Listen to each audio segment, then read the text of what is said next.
PR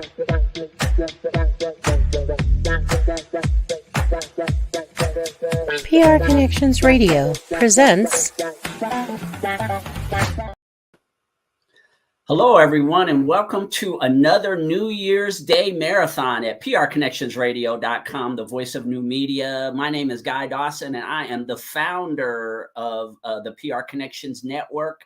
And just so happy New Year to all of you. Here we are. It's another year, and we are back for a marathon. I hope that you all had a successful year. I know we over here at the network, prconnectionsradio.com, certainly had a lot of success this year, and we get very excited about these marathon events. And I was just speaking with Dana Wall Oakley. She is the Chief Operations Officer for the network a few minutes ago, and I didn't realize that we've had 3 events, this being the 4th event. We had the New Year's event last year. We had an event for Memorial Day weekend, as well as Labor Day weekend. And now the full cycle, we're back doing another event to start off the year. So I hope that you are all ready to enjoy connecting with the hosts here at PR Connections. Oh, by the way, I wanted to let you know that, if you give me 1 second, that this segment of this marathon is brought to you by Classy Communications. And Classy Communications is a full-service public relations and marketing company. We are your solution for business success. If you are interested in getting more exposure for your business, both online and offline, we have a variety of products that can help you get the word out about what you do. Visit us at classycommunications.net. And actually, I want to give you all some background today. I am the first show of the marathon today for prconnectionsradio.com, and I'm going to give you some background on how the network was established and the way that Classy Communications ties into it. And it's really a very interesting story how we established PR Connections Radio. As I had mentioned before in a promo, I'm the managing member of Classy Communications. It's a full-service public relations and marketing company. We were established in 2008. And the way that connects to the establishment of the network is that I was invited a few years after we had started the PR and marketing company to represent a client of ours. We had a client, and his name escapes me, actually, the guy whose studio that we used to represent, but he had a martial arts studio, and it was a nonprofit organization that helped kids with self-defense. And we were the representative public relations firm for him. And we were invited to appear on a radio show at a local radio station out here in Las Vegas called KLAV. And it's an AM radio station. A good friend of mine named Ed Coco invited me to come on and bring the nonprofit organization that I was representing on with me so that they could get some exposure. And it was the first time that I had ever been invited into a radio studio before. But we had such a great time. We promoted the nonprofit organization. And after we got done with our segment on the show promoting the nonprofit, one of the station managers, or actually one of the salesmen at the station, his name is Bruce Garrett. Bruce Garrett, shout out to you out there. He is really my mentor when it comes to the world of broadcasting, because he is the one that got all of this started. So he asked me to come on for a few minutes to talk about my business, the PR and marketing company. So Ed Coco was still in the studio. He interviewed me for a few minutes. I shared what we do to help businesses and nonprofit organizations and others to get the word out about what they do. And as I was leaving the studio that day, Bruce Garrett approached me and asked me if I would be interested in creating a radio show that would teach people strategies to help them be more successful with public relations and marketing for their businesses. So for me, I knew the power of radio and the power of media. I just had never really considered doing anything like that for myself. I was the behind the scenes person that helped out other people who wanted to get exposure for the things that they wanted to promote. he said, yeah, we could develop a show and you could be an industry leader, someone that could teach people how to get front of mind awareness to the things that they did. And I said, okay, well, I don't know what that looks like exactly, but he said, hey, let's start with a once a month show. You can just come on once a month and we'll give you a 1 hour show here and you can share with people strategies that'll help them be more successful. And so that he actually came up with the name PR Connections for the show. With us being in a public relations company, it made sense that we would be the connectors. And so we got this show started in the winter. I believe our first show was March of 2011. And so it was a surprise to me when we got the show started. We were only doing it once a month. I was inviting on friends that I had in business in the community, and we were doing short interviews over the course of that hour. They got a chance to give shout outs to their businesses. And it really surprised me how the business community here in Las Vegas embraced that show. I had people that I would meet in networking meetings, friends that I knew who would approach me and they said, wow, hey, Guy, I've heard that you've got this radio show. I'd love to come on and talk about my business. I had people that were willing to sponsor the show. It was just fascinating to see the power of media firsthand. Again, being someone behind the scenes and helping clients to get access to media was one thing, but actually being the person that developed the media was another. And so over the course of that year, 2011, I had a lot of people who came on the air, got a chance to talk about their businesses. I started to learn the ins and outs of the broadcasting business. And in 2012, we went to a 1 week show over there at KLAV, AM radio show. And so over the next couple of years, we just continue to develop the platform of PR Connections radio show. And I ended up interviewing literally hundreds of people over the next couple of years about things related to their business and also sharing my expertise, the things that I've learned. Now, back then, I only had a few years in business running the PR firm. Now, we've been in business for 15 years. And so it was a big part of the evolution of that company was the identification that we had with the radio show. And what I like to share with my clients and with people about how they can develop that front of mind awareness with their business, so much of it is your willingness to be seen as someone who is an expert in your field. So I started to be attached when people started to attach my business. The media aspect of it, the fact that I had that radio show made me stand out amongst all the other public relations and marketing people in the community. The fact that they could literally turn on their radio and hear interviews that I did with people and my expertise in my field, it gave me a niche that did not exist prior to doing radio. And so over those next couple of years, we just did more and more of shows. And then after we had this run doing AM radio, then I was invited by a good guy. His name is Vladimir. And Vladimir owned an internet radio station that was also based here in Vegas. It was called WBKE. And he, at that time, was starting to develop a platform. So getting beyond... And I really want to thank you. Vladimir Tussaud is his name. So Vladimir was one of the first people who introduced me to the possibilities of streaming and that this was truly where the future was going to be. AM radio and FM radio will always exist, but you had this whole different element that allowed everyone to have access to large audiences to be able to share their messages. And that was through streaming. He invited me to bring the PR Connection show over to his network. And at that time, I was doing a 2-hour streaming radio show on his network, which allowed us to, again, connect with a lot more people.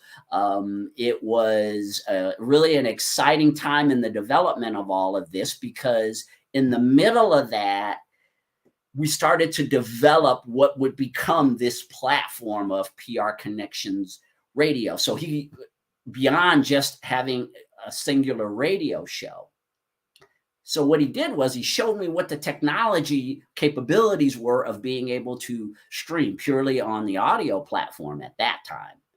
And we developed on the website, PR Connections Radio, we were able to implement the software that allowed us to do live streams of the radio show independent of what I was doing with Vladimir. Although we did continue to do shows over at WBKE, I became a subsidiary of his network when we developed a audio streaming platform that allowed us to be able to put these shows out live. So a person could go to the website and they could listen to the live version of PR Connections.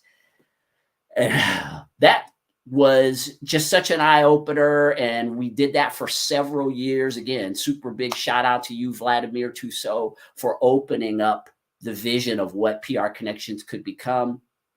And then what really created an even larger impact on the development of this platform and network was COVID. I had been doing the streaming for a while. Now, at this point, I was 9 years into creating media, really had a much better understanding of what broadcasting is all about, how to develop audiences, how to utilize social media as a tool, and amongst all these other platforms that you can also use as online feeders that get people interested in the platforms that you develop. But with COVID, it really was it was a gift and a curse for so many people on different levels. And for me, when COVID came, I lost the ability to be able to interview people in person, which is what we were doing with the streaming platform. So I had an office and people would come over to the office and we would do the interviews and we would stream them directly onto the website. COVID came and my business was deemed as non-essential and I didn't have access to my office anymore. And that put me in the position where I had to figure out a way to continue to develop this platform that I was committed to, but I knew it had to work differently. In the spring of 2020, I was introduced to a platform called StreamYard. And the way that I was introduced to it was I was invited on to a big workshop that a man was putting on that showcased influencers in different industries. And I ended up being the influencer in the public relations and marketing industry. I was invited on and the man interviewed me about what things that could help a person be more successful in the world of public relations and marketing. And it was just an excellent opportunity for me because of exposure that I had to this platform that would allow you to stream. So as all of you know, at that time, we were on lockdown all over the world. You couldn't do things as you traditionally would. But I could see the vision of developing a network by being able to stream onto social media platforms. Wasn't long after I did that workshop with him that I got my own service set up, and I decided, wow, this is what I want to do. Is I want to create a streaming platform that allows us to be able to reach audiences with a variety of shows, not just the PR Connection show that I'm delivering to all of you now, but with many other different themes.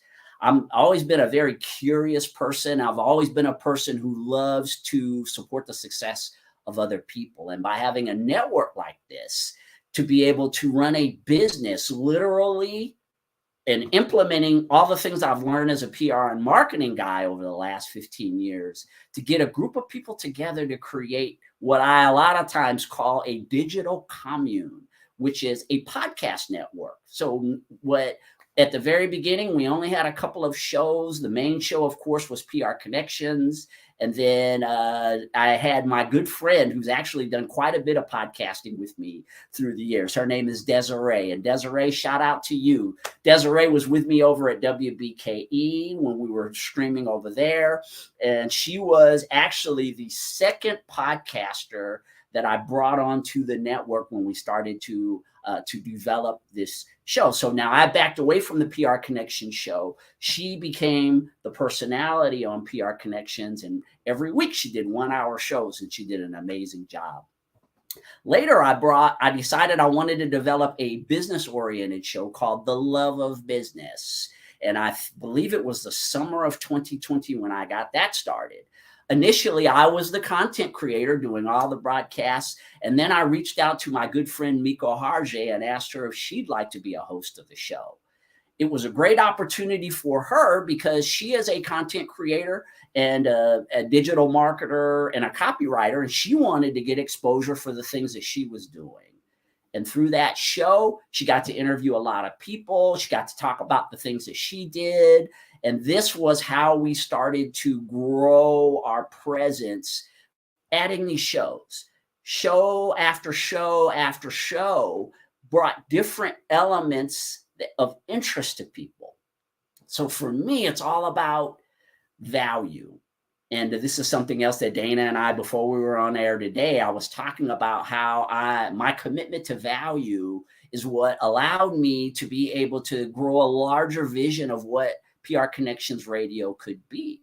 Literally a multimedia platform, audio, video, as well as text, which is what multimedia represents. That's what the new media is all about. The old media was a traditional radio that I was raised in, as I explained to all of you before. Being a broadcaster on an AM radio station gave me the foundation and the understanding of how media works, that foundation, and anything that you do, your foundation ends up being the core of the development of everything. And that's why I'm such a big believer, whatever it is that you're doing, get a strong foundation, understand the fundamentals of it first. And as you understand the fundamentals of that thing, you're able to build on and enhance. And so AM radio was the fundamentals of being able to expand to internet radio, and then eventually even developing not only a radio show or a video streaming show, but being able to work with others to help them produce their shows. 2020 was a year where I learned how to be an executive producer of shows. And I did it through trial and error. We're in a new year. And I know there are a lot of you out there who have set goals of things that you want to do in 2024. You may have an idea about a product that you want to roll out or a business that you want to start. And my advice to you from my own experience is the best thing to do is just start doing it. And don't allow yourself to get too wrapped up in everything having to be just right, all the best timing. It's really more about trial and error more than anything else. And that's how the development of this network has come. It's really been about trying things. Some things work, some things don't, but just continuing to create content. What's so wonderful about this internet world that we live in now is that it allows someone like me, who did not have a degree in broadcasting, knew nothing about it whatsoever, to develop something, starting with a radio show, learning how to produce a radio show, all the elements of that, then learning how to expand to different platforms, to grow in knowledge and to be able to reach different audiences, until I ultimately got to the point where I understood how to build a website, how to executive produce other shows. All of this is not any brilliance on my part. It's more just a willingness to be a person of value, someone whose business is dependent, right? Whose revenue is dependent on providing as much value as I can for others, and then working with and continuing to see the bigger picture. So for you out there in 2024, go out there and do what it is that you dream to do. If you've got a vision of something that you're meant to do, I agree. I really believe that you're shortchanging the world, not only shortchanging yourself, but shortchanging the world when you don't go out there and fulfill that dream that you have. Just start doing it. And that is really the way that this network has developed. Now we have a host of shows. Of those of you who watch regularly, all the different types of shows that we have on the network. Again, it really started with 2 or 3 different shows. Then we got the Business of Giving show started. Now we have a host of shows on the network, and you're going to meet the hosts of many of them today throughout this marathon. And these are people who had a vision of something that they want. They're in different types of businesses, or they have an interest, or they have a passion, and they want to reach audiences through podcasting. You're all watching this podcast right now, which lets me know that this is the wave of the future. This is how people get their information nowadays. Again, I'm just someone that's got a perspective, quite a bit of experience in the fields of broadcasting, public relations, and marketing, and a lot in team building as well, and leadership. You all have access to so much information that can position you to be what it is that you are meant to be the great person that you were meant to be. And I want to be a cheerleader for all of you, to tell you to go out there and get it in 2024. As far as this network, I mean, we have huge plans. And so working with others is such an important part of seeing your vision expand. And for me, when I started working with the chief operations officer of PR Connections Radio in the summer of 2022, and her name is Dana Wall Oakley. Dana will be on the air to present her show in a couple of hours. And I know those of you that are familiar, Dana Does Voices, a wonderful show where she shares all kinds of scripts.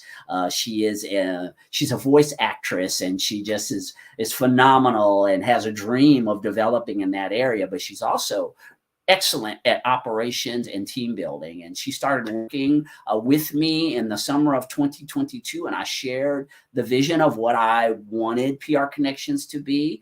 And she got it. She got it right off the bat. And we've been working together ever since then to grow and expand to, in the back end of anything that's created, there has to be a team of committed people who share your vision. No one can do this by themselves.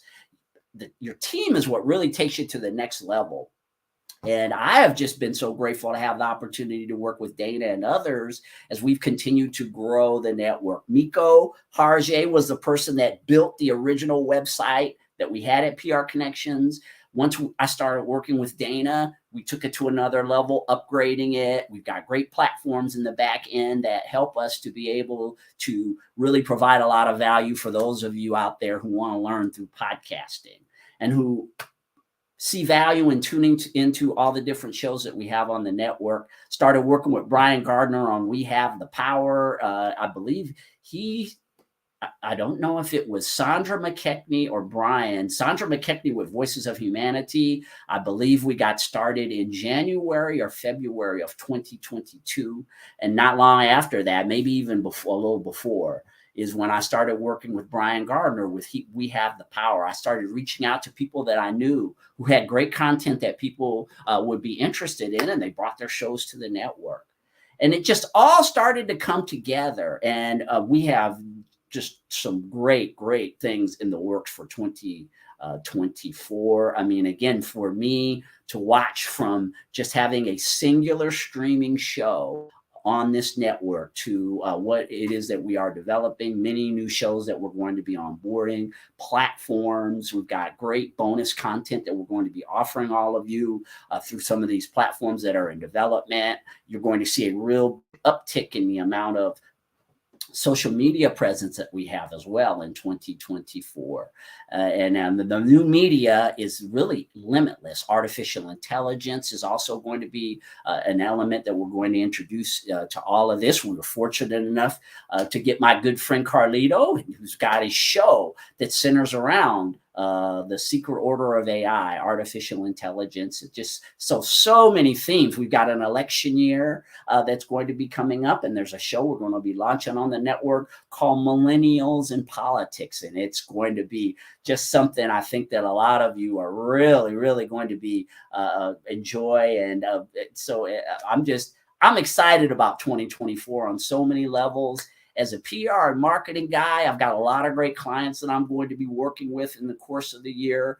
And what I've discovered through this journey is that it all starts with your willingness to go out and do something, right? It's not about having all the answers, because I have not had the answers and have been able to to develop something I think that is bringing a lot of value to people. And again, the importance of having people around you who believe in your mission and who support you, and your support of these shows just by tuning in and watching them on a regular basis is what keeps us going and is leading us to the next level of being able to offer even more value as a network, literally. And by the way, visiting prconnectionsradio.com is what I encourage you to do. I know all of you are watching this on a stream on a social media platform, and we embrace the value of social media.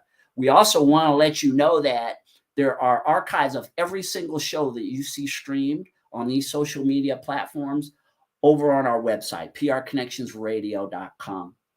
Social media is such an underused vehicle for the success of people, even with the tremendous amount of content that's available on social media. For those of you who are in business or are influencers or who just want to get the word out about what it is that you do, take advantage of opportunities like this. We are literally reaching a worldwide audience right now through this stream, and it is only possible as a result of the application of showing up on social media.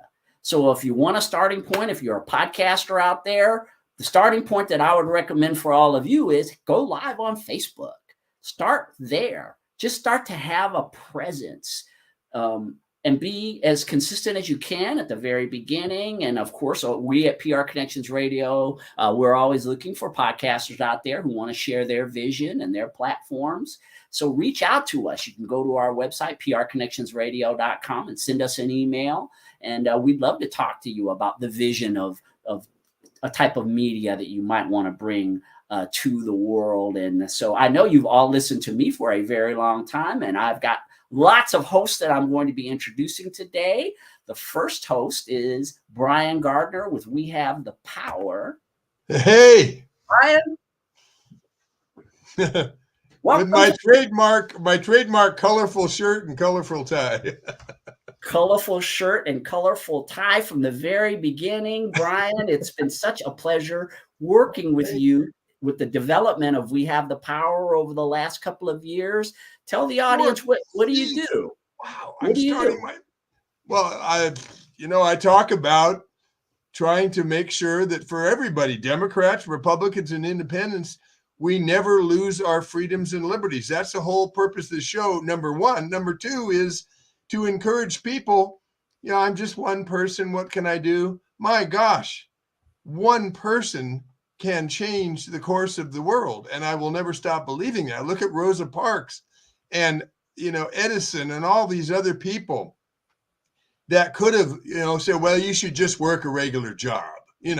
You should just get up for this person because after all, he's white and he's above you, and I would have loved to have been a fly on that bus, and when she said, I've been working all day and I'm tired.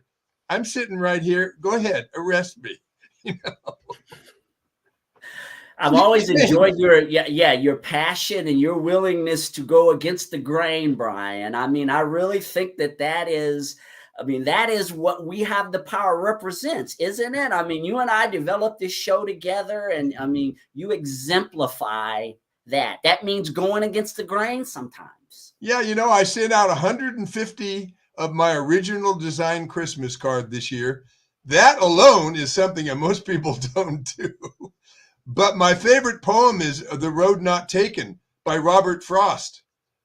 I chose the one less traveled by, and that has made all the difference. I'm 71. I refuse to act my age, okay?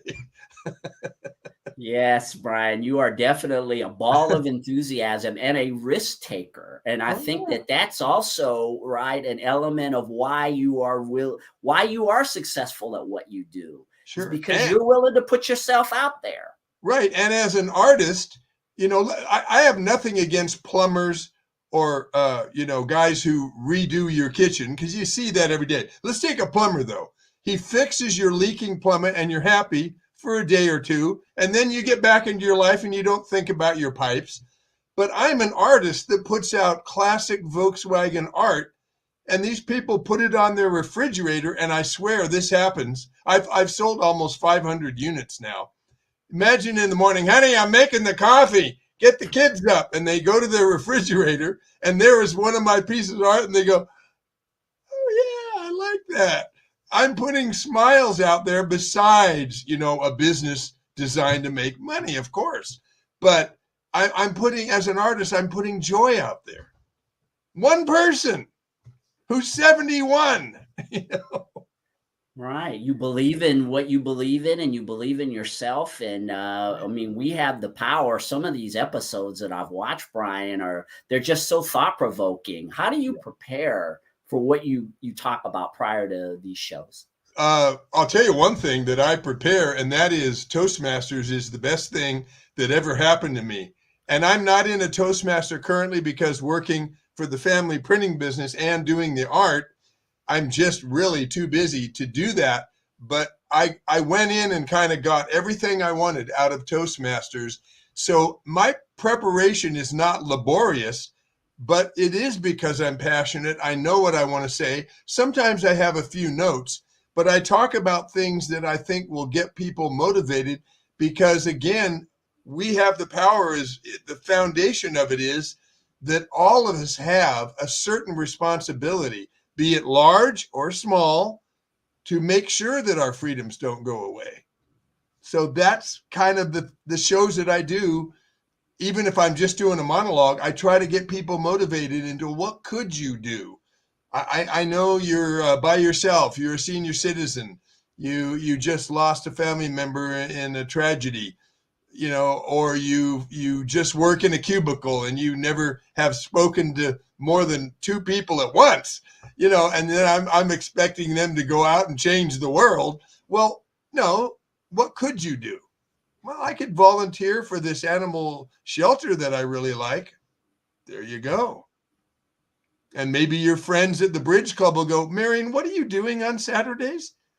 I want to come there with you. And look, that one person is starting to expand the help. And that can happen. That can happen. Yeah, it's about empowerment, Brian. And again, when we were developing this show, you and I having been friends for many years prior to that, by the way, and meeting in Toastmasters, which is just a wonderful organization that I encourage. Not only will you grow as a communicator and a leader, but you also make these incredible friendships. And you never know where they're going to lead. Brian and I met via Toastmasters, and it's just Toastmasters.org, right? Please visit Toastmasters.org. And it's affordable. And the other thing, we must not let this pre-interview get away from us before I say that you're the one that came up with We Have the Power. I was looking for a name for the show. Thank you. Yeah, well, we work together. We're a team, Brian, and I'm going to step away from here because I know you have a lot to say. Oh, yeah. Please welcome Brian Gardner with We Have the Power. If you have the proper tool, usually things just go better. And one of the best tools in keeping our young people away from drugs and alcohol abuse are the booklets from the Drug Free World Truth About Drugs organization. Now, they have a series of booklets. Certainly, this is a drug that is out there, marijuana, and also they have it in Spanish. These booklets are free. You just go to drugfreeworld.org and you can obtain these booklets and share them with your family members, your friends. And this is a way to make sure they have the proper information, because these booklets do not say, don't take these drugs. They say this will happen to you if you do. And there's also a compilation booklet that has a series of different topics in there. One is alcohol, one is ecstasy, cocaine, crystal meth. We know that inhalants can be abused, heroin, LSD, and even prescription drugs can be abused. So use the right tool, get these free booklets from Drug Free World, and avail yourself and your family members, especially young people that you know and are in your family, of these booklets, so that we protect our young people and our loved ones from ever getting involved with drugs or alcohol abuse. And that is so important with a whole new year in front of us. Hi, I'm your host, Brian Gardner with We Have the Power. And it is a show designed to make sure we do not lose our freedoms and liberties and to empower you that you as an individual can make a difference. It will never be true that, well, I'm just one person, what can I do? That is a lie and a fabrication. And in the next season, season number 4, I intend to show you many, many opportunities for you to be able to make a difference. I'm very excited. If you were caught or could go back and catch the show I did previously, I talked about a host of community groups that are very, very instrumental and effective and have proven themselves in handling and helping with education, with criminal abuse, with a drug detoxification, putting morals back into our society, and of course the drug booklets, and stopping psychiatric abuse, and also speaking to our young people so they know what their international human rights are. I am looking forward to having all of these individuals who represent these groups, the directors and the presidents of these groups, and their representatives who do media, to come on We Have the Power and talk in more depth about these organizations. Now, why am I doing that? Number one, I want you to know about these organizations because in our communities, we have students that have educational problems and need some technology. We have, of course, people dealing with drug or alcohol abuse. We have people that feel like, well, with a world in turmoil, what are our international human rights? And we have psychiatry in the schools. So let's find out if there is any abuse going on, either there or in our senior citizens' homes, where many times they are prescribed psychiatric medication. These are all issues we're dealing with in our communities. So number one, it's important for you to know about these groups that have proven themselves effective. Number two, there are local chapters in all the cities. No matter where you might be watching We Have the Power, you can find out about a local Citizens Commission on Human Rights psychiatric watchdog group. You can find out how to distribute the anti-drug booklets. You can find out how to help and become a tutor or an assistant with people that are tutoring students who are having difficulty with the applied scholastics technology methods. And you can also, and this is not everything you could do, but you could also start going into the jails and helping with the Criminon program, because it is proven very effective in rehabilitating individuals rather than having them sitting in a jail. We're paying their rent, we're paying their food, we're paying their healthcare costs.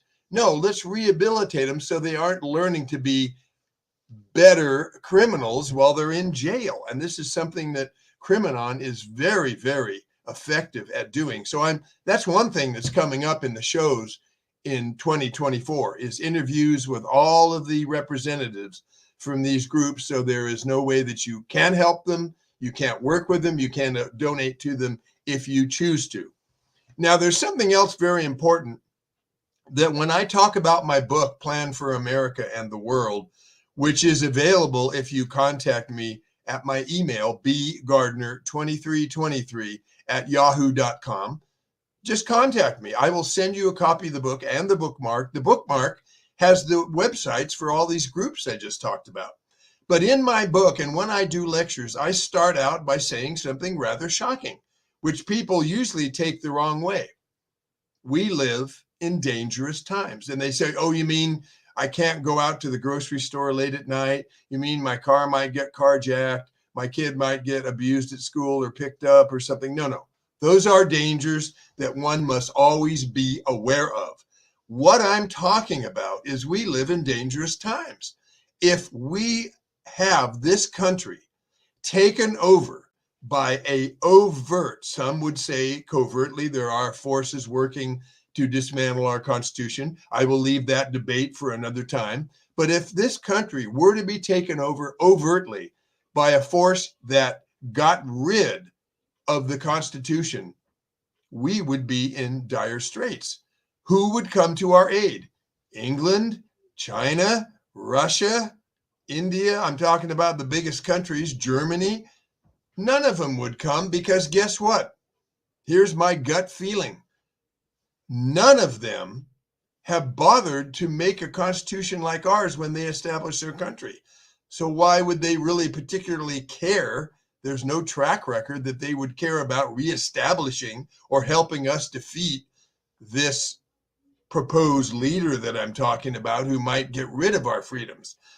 That's why we live in dangerous time. Regardless of the mistakes that leaders of this country have made, or the people agreeing with some of these improper ideas, the United States is a beacon for freedom and liberty because we do have, luckily, the founding fathers were treated pretty badly by the British. So they established things like free speech and the freedom of religion.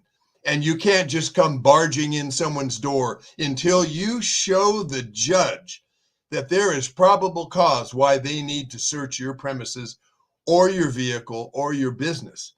These are guarantees of freedoms and protections that our founding fathers put in place because they had been at the receipt end of these kinds of abuses.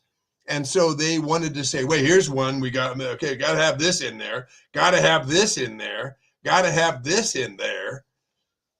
You know, the only one I wish they would have added is that, you know, since I'm a Hot Wheel collector, I wish some of the resellers wouldn't take all the good cars when I get that there's nothing I want to buy. No, I'm just kidding. But really, going back to the serious matter here, those freedoms are a bulwark, a barrier between government overreach and government interference with our business. Let's talk for a minute about what should the government be doing. Well, the government should keep the roads in proper order, either in the state or nationwide roads, so that we can do commerce. Because guess what? Our commerce and our ability to sell goods and to market our products, cha-ching, creates tax revenue for them so they can keep the roads maintained and the bridges maintained and many other situations like having a capital, because we can't all go to Washington and wait for we're waiting for the vote, 300 million of us, you know, we send representatives. That's another point I want to make. And in this year, darn it, I want you to use this, because even if you feel like you can't do anything, you can do this. The next time you write, the legislatures are going to hate me. Good. Okay. So the next time you write or email or talk to or text or fax or whatever way you get in touch with your elected officials, would you please add to their name, before senator, before congressman, before assemblyman, before city council person, man or woman, public servant, Senator blah, public servant, Congresswoman blah. Now, the reason I want you to do this is because it doesn't cost you a red penny. And you can feel like, wow, I did something, you know, and you did. Because if you get a bad result, how dare you talk to me in such a demeaning manner by calling me a public servant? Well, I'm a puffed up, believing in myself senator, congressperson. Come on, give me some respect. If they give you a response like that, do not reelect them, because they are probably not working for you. If, on the other hand, they say, right, I'm a public servant. Yes, I was sent to Washington to do for you. What would you like me to do? And how do you want me to vote and various things? Because too often, far too often, you see, you come to the office, you fax or email or call, and you tell the senator, a national senator, I don't want you voting yes on this bill. I want you voting no on this bill, or whatever you want them to do. And they go, oh, thank you very much. It's so wonderful to see my constituents coming here and calling me and emailing me and telling me what they feel. I always am so glad to hear from you. Thank you. They hang up with you, or they read your email, or they read your text. Then they get on the red phone, right? okay, there's a bill that I'm getting a lot of calls about, and how do you want me to vote? Well, I'm asking you because you're the one that gave me the $50 million to run for senator. So obviously I need to kiss your right. So that's what happens. So here we are at the beginning of 2024. And I'm sorry to bring you this news. And if Benjamin Franklin and Thomas Jefferson, you know, and all these great people and Ben Franklin and you know, all of them were standing here next to me, they would say, what did you let happen? Because we've kind of landed again in a position of taxation without representation. Let's look at this. We have taxation. Everyone will agree on that. But if you go to your senator and you tell them how you want to vote, and they get on the phone to somebody who gives them all the money to run for office, and that's the way they vote, taxation without representation. Darn it. Here it is, 200 some odd years later, we're right back in the same damn soup that we were in when we got this country free from England. Now, it is not quite as bad. I mean, it's kind of socially covered up so you don't notice as much that we don't have representation, but we have some because there are some good senators and Congress members and local elected officials, public servants, don't forget that. But it isn't good that it costs $50 million. That's one thing we want to change in 2024 and beyond. Another thing we want to change is we want to make sure we as parents are the ones who are deciding what our kids get talked to about, especially on sensitive issues, and what they get told and what they're talked to about our country, and is it good or bad? Maybe, you know, be interesting to let the kids know there is a constitution that all laws are supposed to pass muster on. That might be a good thing to let our students know about. The only people that would not want that talked about are evil individuals who want to control us, because they don't want us to know our rights, because then they can push us around. And we go, oh, okay, I guess I can be pushed around because I'm a citizen. Wait a minute, you can't do that without a warrant. Wait a minute. If I want to go to a college campus and talk about an issue that the students, some of them don't like, and then they're going to get on social media and make a ruckus, and then the campus authorities say, well, we can't afford that much police protection. Sorry, you can't speak on our campus. That is young people violating another individual's right to freedom of speech. We must not see that happening on our campuses. Maybe that's a hot button issue for you, that you will start talking to young people. Maybe you'll start doing lectures to young people in some way or another, or emailing student groups and saying, hey, you cannot do this. If you don't agree with someone, sure, you can protest, have a peaceful protest with protest signs. And the people that want to go in and hear John Smith or Betty Jones talk, they will. And if they read your signs and don't want to go in, okay, fine. But you can't cause a ruckus or threaten to cause a ruckus so that the campus cancels the speaker because they can't afford the overtime. You are blocking that individual's right to freedom of speech. That is not right. If you read the Constitution, you'd know that you were in treason. And by the way, while we're lumping people in treason, do you know that any elected official, public servant who has done anything to limit our right to have guns is breaking their oath? I will defend the Constitution against all enemies, foreign and domestic. Betrayal after trust is treason.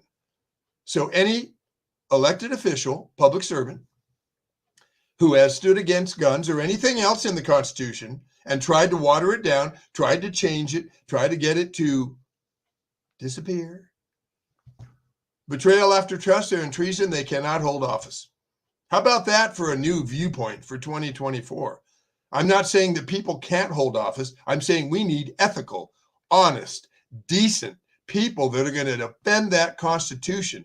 And if they don't agree with something in the Constitution, They can certainly propose a bill with reasons why, but you see, if they start voting for a bill, now they are on the other side of the Constitution. Proposing something, hey, I think this needs to be changed for these reasons, is just a proposal. But when a bill is there and they vote, yes, I want that changed, that's when they've crossed the line and they are now in treason and can't hold office anymore. So maybe some of the public servants might hear this and start getting wise to the fact that they are supposed to be defending the Constitution.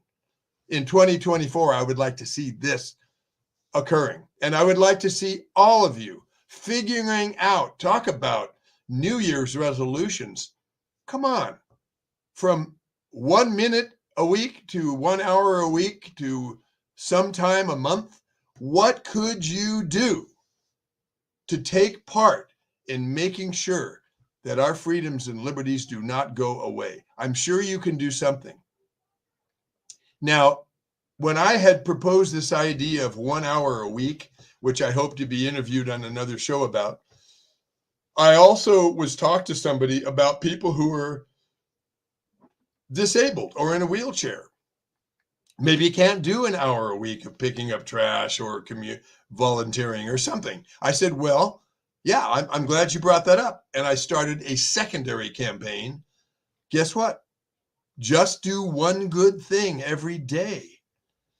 Do you know how people respond to somebody with manners? They're like, wow, that's the first time in a week that somebody has showed me manners. And that little action is helping. The final thing I want to say, I think I'm just about out of time today, but the final thing I want to say is, people say, oh, I have aches and pains. I can't go out and volunteer. I can't help. I can't do anything. Aches and pains. If I finally talk enough and get somebody to go to the animal shelter and volunteer 1 hour a week, they come home and, I know this is going to happen. I volunteered. Okay, honey, I volunteered at the vet clinic or the animal shelter. How's your back, honey?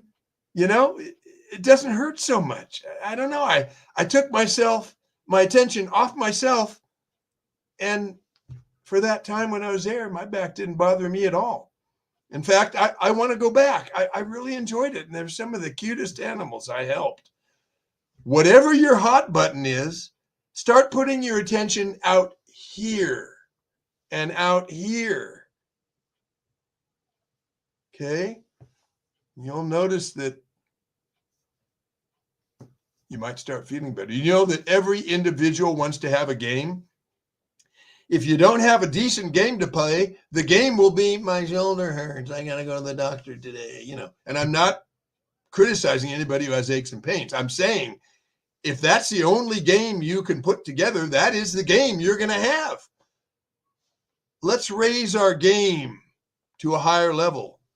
How about the game that you have to find a way to get to that vet clinic or that pet shelter? You got to get there because they need you to do some paperwork or to clean out animal cages or to spend some time with the animals or to do this or that or help a nurse or help a doctor. That's the new game, and that's a much better game than aches and pains and, all of that. Raise your game in 2024. It can be done, and you will reap the benefit of it. We are not going out to help animals because we want to get our aches and pains fixed. That would be kind of self-serving. We're going out there to help, to make the community better. And it doesn't have to be animals. I'm just using that as an example. Go out and spend time with students or spend time with senior citizens. But you will reap the benefits of some of these other games you might have started playing because you had nothing else to do. And you've just raised your game to a higher level where you're helping people. In 2024,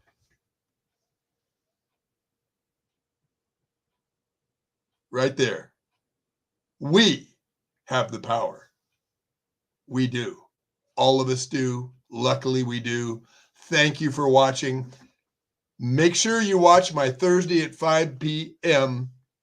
Pacific Coast Time show. There are going to be some exciting guests talking about some of the great stories they're going to share with the successes they've had in education, drug detoxification, stopping psychiatric abuse, helping students with their study, helping students understand their international human rights. All very exciting stuff. And I think it will spin off that you will get excited about what you can do to make sure our freedoms and liberties never, ever go away. Because in the end result, no matter what condition you're in, no matter what political party, what nationality, what religion, right there, we have the power to keep our freedoms and liberties alive. Thank you for watching, and stay tuned for the rest of the marathon. Exciting guests coming up. And thank you to Guy for what he put together, and Dana for being an engineer on the shows many times. Happy New Year to all of you. Thank you for watching. All right. Thank you so much, Brian, for being sharing your wisdom and your knowledge as usual. I want to encourage everyone to tune in to Brian Gardner. We have the power on a regular basis, and he's got some amazing archives. I want to emphasize all day long the importance of going back and listening to the archives that are available of these shows. Brian Gardner has an extensive catalog of shows that are so impactful. And you can check out those archives at prconnectionsradio.com. When it comes to Brian's show, there's a little something for everyone. But as I had mentioned when I was interviewing him prior to the show today, he has a true passion for the things that he talks about. And he really, on so many levels, one of the reasons why he and I started partnering to develop this show from the very beginning, and he's been such a cornerstone of the development of this network, is we are all about the freedom that is promised in the Constitution, as he had talked about, and just the fundamentals of what America is all about. I just feel that he exemplifies. Again, go over to prconnectionsradio.com and you can watch archives of We Have the Power, and I look forward to some of the cutting edge content that he's going to be bringing with his shows in 2024. All right, our next show is going to be Dana Does Voices, and I'm going to bring my good friend Dana Wall Oakley, also the Chief Operations Officer of PR Connections, on air. Dana, how are you? Doing great. You are a very busy woman behind the scenes. Oh, I'm having a fabulous time. I love these marathons because it's all of it. It's a selection, a great selection of our shows, one after the other. And I know that, you're doing all these transitions, but I'm having a fun time backstage with our hosts.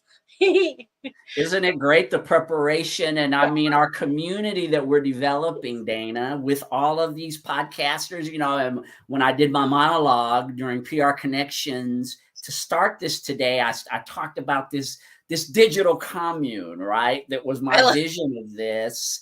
And what you're speaking to is really what it's all about, right?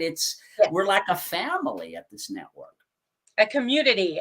You said that before too. We're a community, and I love it. I love all of our shows. I have a good time with them too. If I can't engineer and someone else does, I still keep my little fingers involved. As the Chief Operations Officer, that's my job. But I really like doing that. I really like being a part of it. And I love watching you with the onboarding process. I mean, we're adding new shows all the time. We're an expanding network that's growing. Yes. You've had been so instrumental in all of this, and you are instrumental in all of it. But, for you day to day, working with these brand new shows, working with the existing shows, what keeps you motivated? We're in 2024. It's about goals, and what keeps you going? What keeps it? Really liking all of the shows, really, and the hosts, and their content is so exciting, and bringing in new people. We have two brand new shows that are actually going to be part of the network, part of the marathon today, Secret Order of AI. I mean, AI is so exciting, and it's what we're about, isn't it? New media is about the new ways that people consume content, right? So Secret Order of AI is a really great show, and Carlito's just a great guy. And the Business of Giving video edition. Now we have Business of Giving that's on the audio, which you host. We have a new Business of Giving. It's our video version, which is hosted by Basma. She's fabulous too.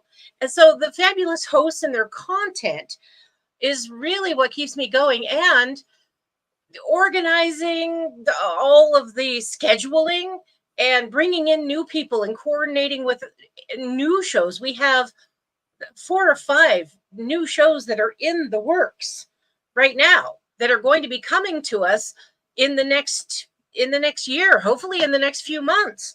I have one that I already talked to about starting, and I was hoping he would be able to start on today's marathon, and he wasn't quite ready, but he'll be there. He'll be there this month.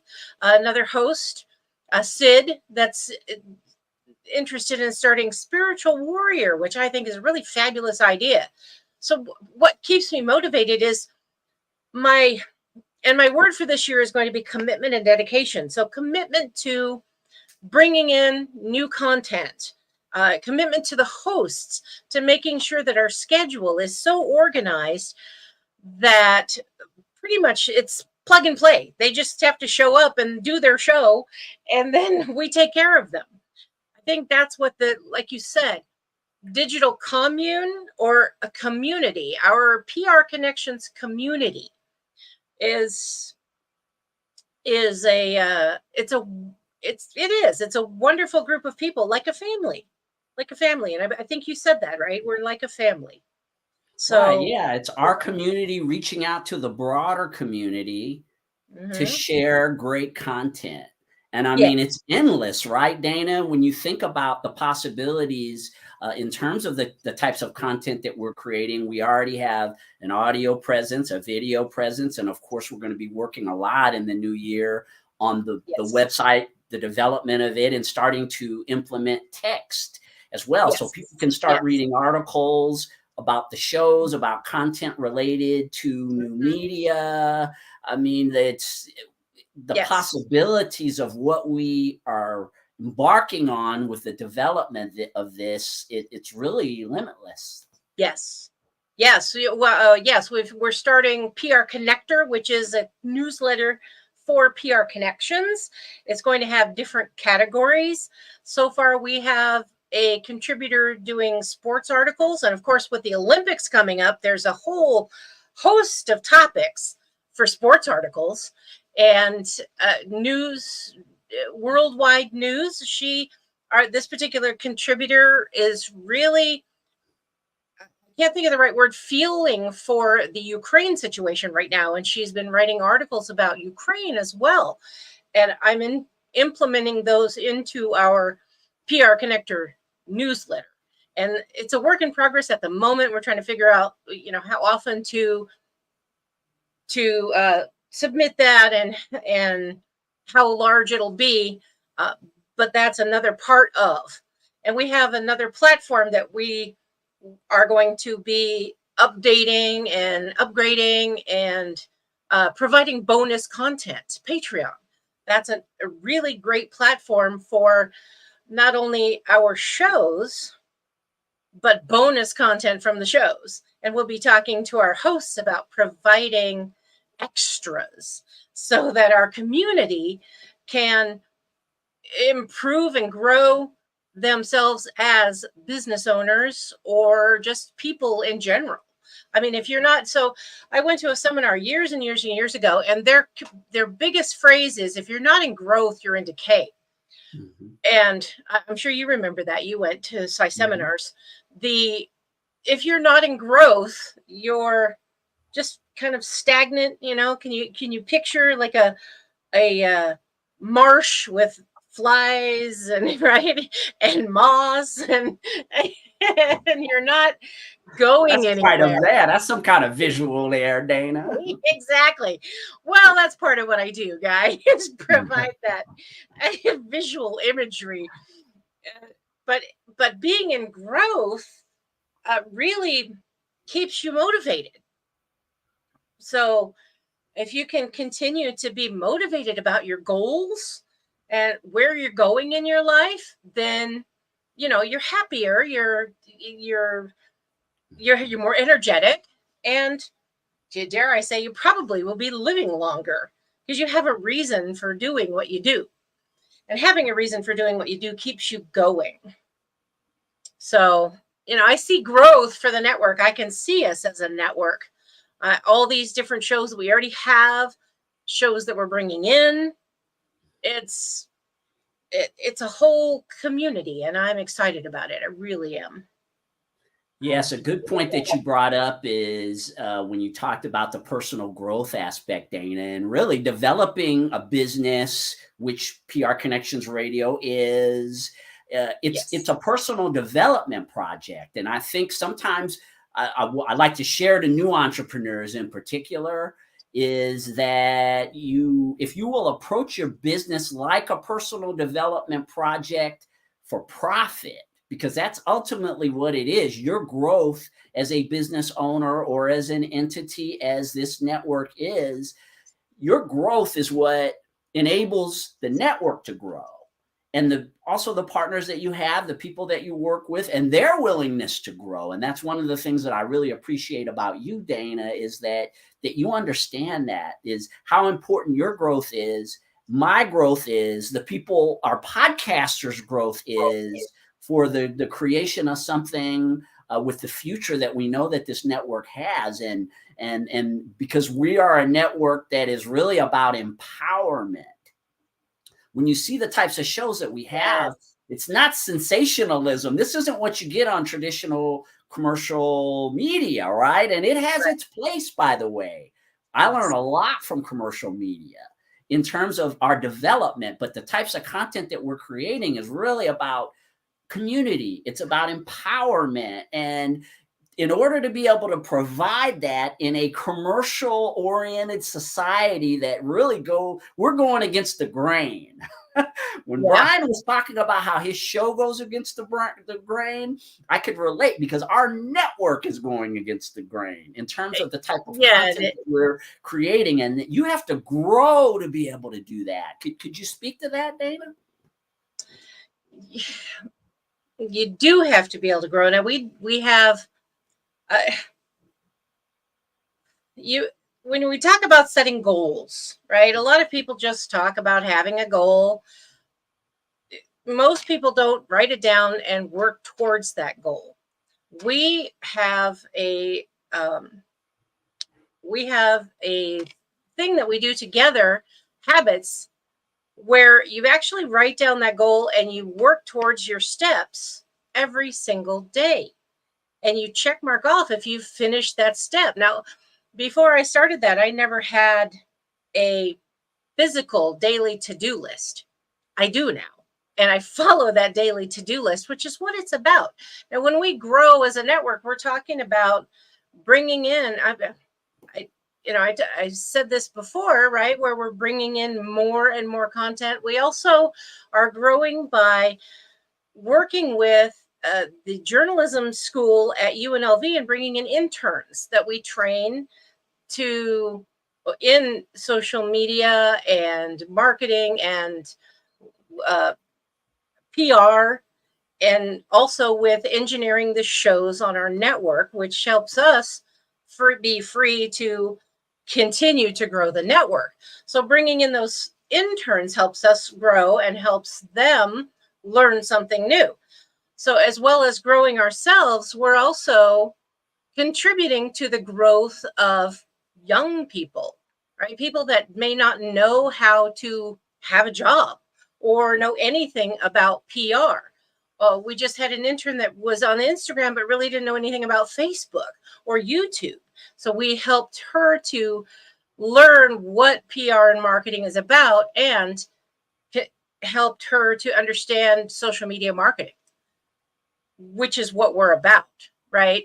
our network is all social media. It's not like we're on a streaming service, although that is the goal for our future is to be a part of a streaming service or to be our own streaming service. That's talk about growth. How do you grow and what is that goal for the future, right? And how do you reach that goal?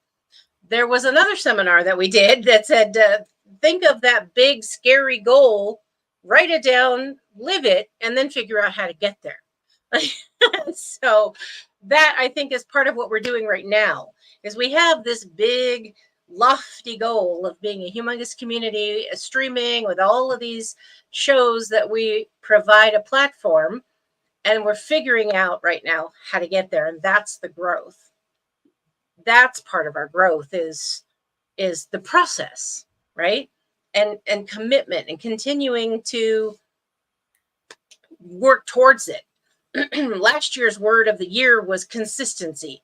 I'm continuing with the consistency and adding commitment. And I think along with commitment is determination. Do we not, you and I, have a determination to make this network a real digital community, a digital commune, if you will? I like community. I like that word community, and providing all of the resources that our community needs to continue with their personal growth. Yeah, I really do. Yes, I agree. So many things that you just touched on, and I know we're going to get your show started in a second here. But when you talk, I think my word for the year, Dana, is going to be community. Like you talked about, my word for the year is about unity in the community, because really the whole network, what we do, it's all about people. Every single show that we do, even Carlito, he's focusing on artificial intelligence, but what feeds artificial intelligence is people.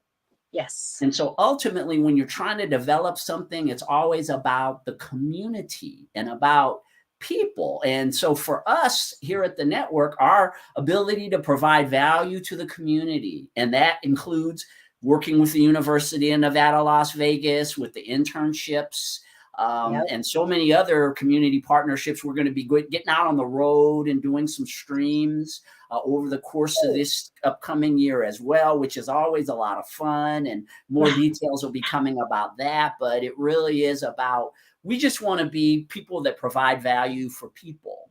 And so look for big things in 2024 from the network. And Dana Does Voices is your show. Do you want to share with everyone what you do? Sometimes you come from behind the scenes and you do a show like this. What's Dana Does Voices all about? Sometimes I do come out from behind the scenes, although as a voiceover artist, you're mostly just providing your voice. I do these Dana Does Voices on camera so that you can see how I'm doing different voices. But I write scripts, comedy scripts, sometimes comedy horror, and there are multiple characters, and I read these scripts with different voices for those multiple characters. Years and years ago, I was part of a hobby group that was a voiceover hobby group, and we had a weekly radio show, and different people read. I would help provide scripts, not every script, but some, and different people would read those different parts. But I'm not part of that anymore. I'm doing my own show, and I'm doing the voices for these multiple characters. Today, I have 2 different scripts, and one of them has 2 characters, but the second one has 5.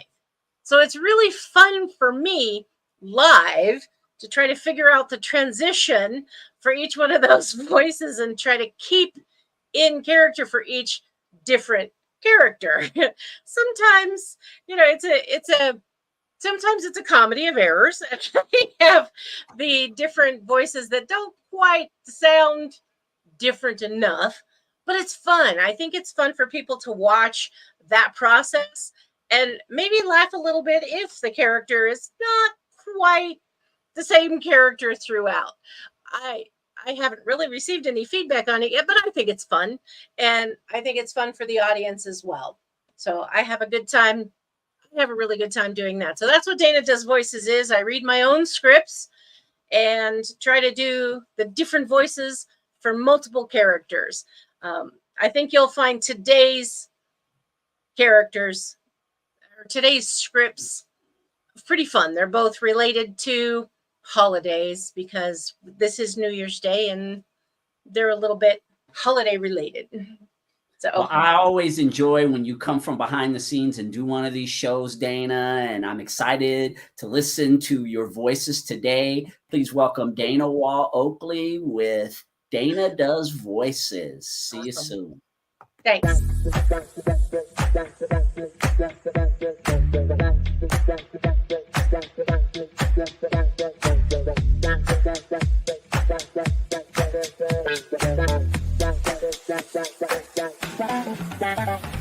PR Connections Radio presents. Welcome to the Dana Does Voices podcast with Dana Wall Oakley on prconnectionsradio.com. In each episode, I will showcase my voiceover talent by reading my own scripts with multiple characters, highlighting various accents and voices. I will occasionally interview a diverse mix of entertainer-type individuals. Tune in to PR Connections Radio Facebook and YouTube Live to watch Dana Does Voices with Dana Wall Oakley.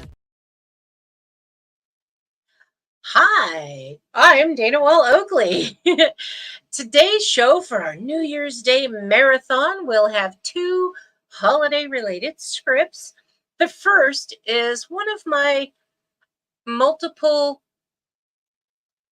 reporter-type characters. I've realized that I do quite a few scripts with different reporters. Today's reporter is Felicity Happy Day, and she will be interviewing someone that I hope you will enjoy. Now, this particular script has two characters. I will be doing another script afterwards with 5. That one should be fun. Please help me welcome with the Happy Day Today show with Felicity Happy Day. Hi, I'm Felicity Happy Day, and thank you for joining me today on the Happy Day show. I'm very excited about my guest.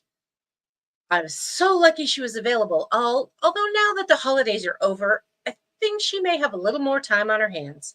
Please help me welcome my special guest, Mrs. Claus. Welcome to the show, Mrs. Claus. Please call me Jessica. I'm very excited to be here. Thank you for asking me to be on your show. I've never done anything like this before. I'm so thrilled to be able to share our lives with your audience. I'm so glad you agreed. I really want to learn more about you, the woman behind the sleigh. What are you up to now that the big day is past? Well, Papa and I are taking a well-earned break. We like to take the month of January for a vacation. Santa selects a place for us to visit during its Christmas Eve travels each year. This year we're in Bora Bora for a little surf and sun. I left him lying on the beach and took a break to come be on the show and do a couple of other things. What do you think of my outfit? We can't look like ourselves, so I went for the tourist look. You look great. I love the Hawaiian shirt. I would imagine you do like to get out of the cold and snow for a while. So, do you celebrate Christmas yourself or any other holidays? What do you do the rest of the year? What do we do Christmas Day? Well, Papa is very tired, of course, but we do have a nice family dinner and exchange a few gifts with each other. We do observe other holidays, but my favorite one is Easter. Our 7 children really love the Easter Bunny. He comes for dinner that night and likes to hide eggs for them and the elves. We have a great time with him. He's a good egg. The kids usually spend the summer at their grandparents' house in California until they're older. Our oldest, Junior, is old enough now to start learning the business, so he's still at the workshop helping the head elf look after things while we're away. After Thanksgiving is when the real work begins. Santa has to check the list. His head elf puts it together and I help review the naughty and nice children. I give him my womanly perspective about what is naughty or nice. I advise Santa with heart and with love. This kid was 99% nice. That one was 45% naughty. That kind of thing. He values my point of view so that some deserving kid that only did one naughty thing doesn't miss out on getting a present. The Christmas spirit believes in second chances.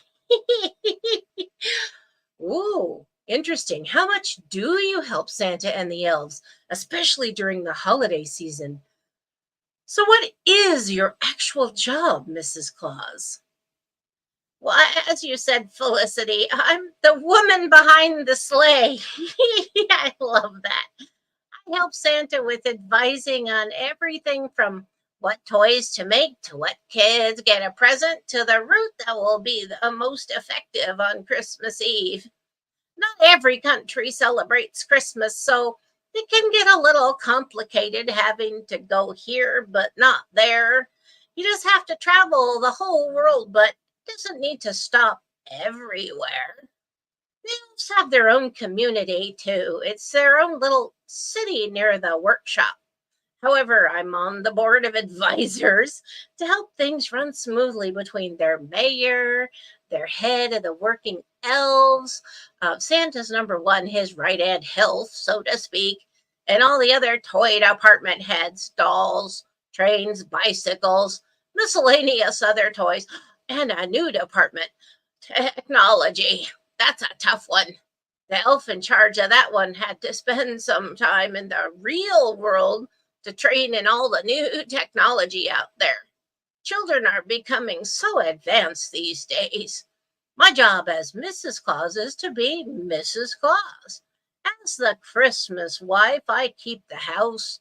I help keep Santa's spirits up, reassure him that kids out there in the world still really do believe in Santa.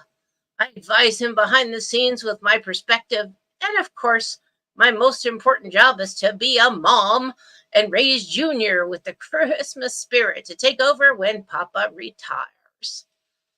Retires? Well, how long is Santa? I thought it was forever. How long have you been Mrs. Claus? Are you the original? Oh, goodness, no, Felicity. But in Santa's world, there's no true age, so don't ask me mine.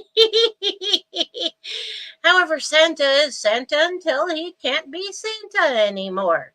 Then there's a ceremony, and all the Santa powers and all the Santa knowledge is transferred to his heir.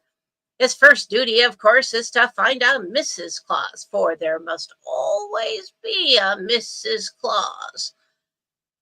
Oh, Papa found me in Death Valley. As part Navajo, I had the right spirit of nature and love, the Christmas spirit.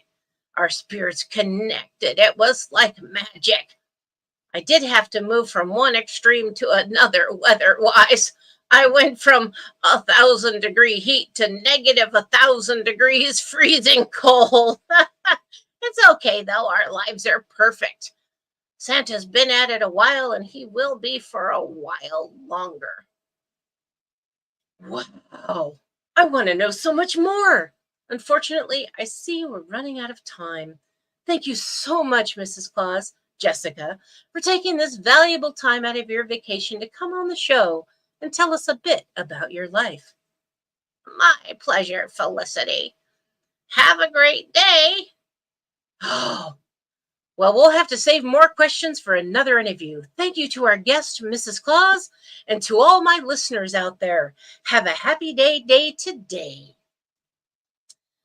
That is the end of script 1, and it looks like I have a little bit more time, and hopefully Guy won't mind if I go just a little over because I told him 15 minutes, but I think it'll be a little bit longer. I think that's all right. The second script, Attack of the Radioactive Christmas Tree. This one's fun. It has 5 different characters. I need to take a drink. We are going to have, hopefully you'll hear 5 different characters. We have Melanie, Douglas, Willard, Dwayne, and the evil tree.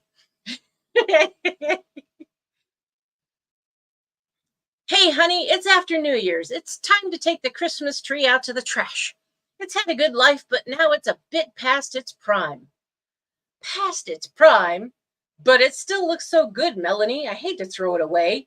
Couldn't we plant it in the yard or something? Oh, I know it still looks good, but it's after New Year's. You know that means it's got to go. We are not planting a used Christmas tree in the yard. But it's not just any used Christmas tree. This one is special. It has to do with that special Christmas tree food I bought. I've been putting it in the water when I watered the tree. You mean that stuff that was so expensive? Where did you get that stuff again? Well, from some place called the Chernobyl Plant Company. I got it online from somewhere in Russia. Chernobyl. Chernobyl. Why does that sound so familiar? I don't know, but this stuff is great. Look at the tree. It's still fresh, and we've had it up since Thanksgiving.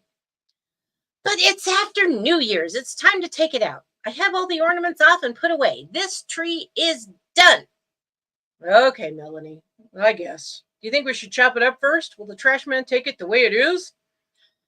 I know. Why not take it to that tree recycling lot down on the first corner in town?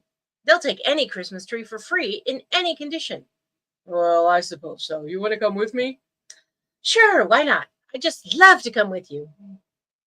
All right, I'll get this thing loaded up in the truck and we can go. Sometime later. Oh, where is it? We've been driving around for 30 minutes. There it is. There it is. Pull in right here, Doug. Hi, welcome to the Christmas Tree Recycling Lot. My name is Dwayne. How can I help you?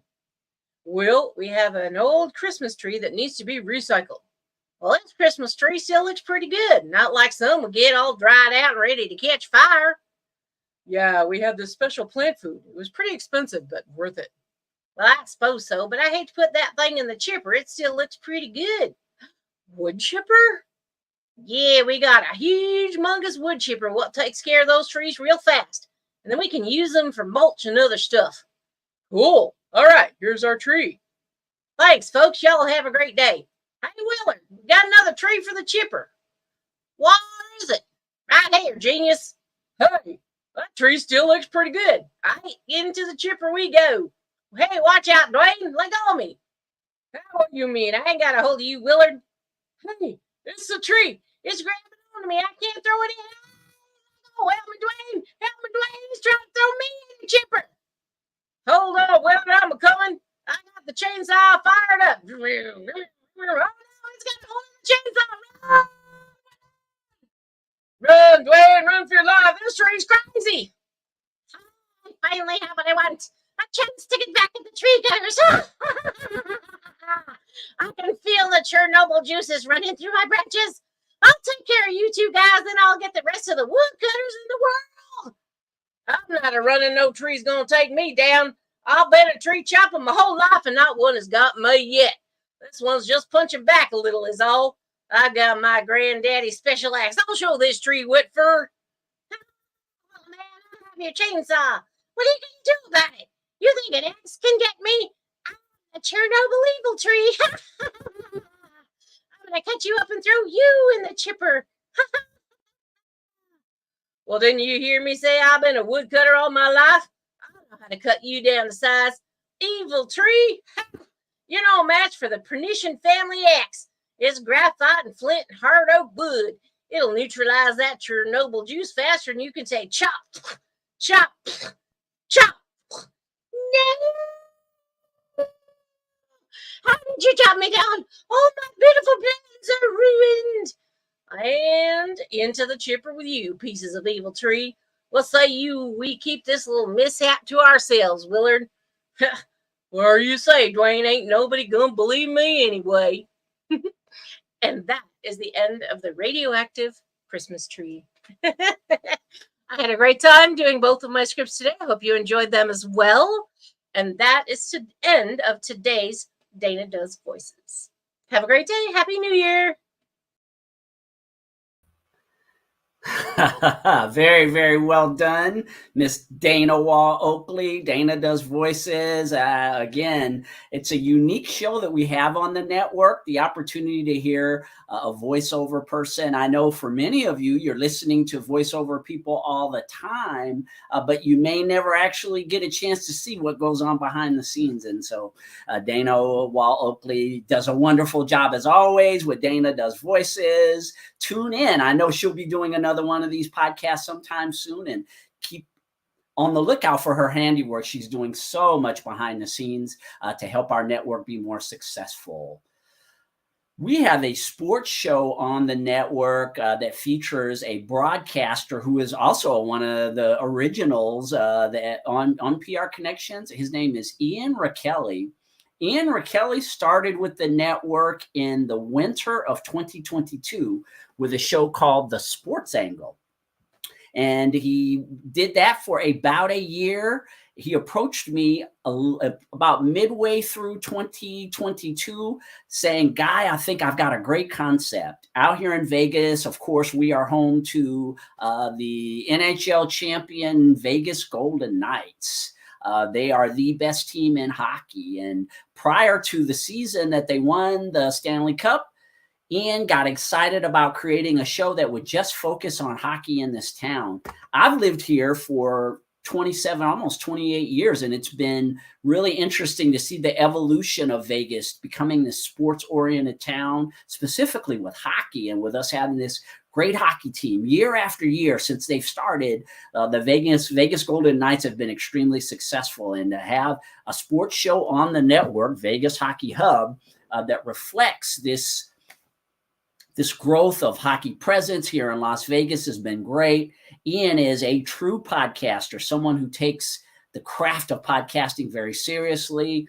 And so, again, I'm just so excited to have this hockey-oriented show. We're actually in the process of developing a sports division here on the network. So there are going to be other sports-oriented shows that we broadcast as well here. But, of course, the cornerstone of all of it has been Ian Rakelli, both with the Sports Angle and now 5 nights a week. I know he is broadcasting the Sports Angle. So, Dana, are you ready to cue up the Vegas Hockey Hub? Ian wasn't able to make it today, but we are going to get to see his show even without him being here. Again, this is the wonder of new media, is that we can do pretty much anything nowadays. Please welcome Ian Rakelli with Vegas Hockey Hub.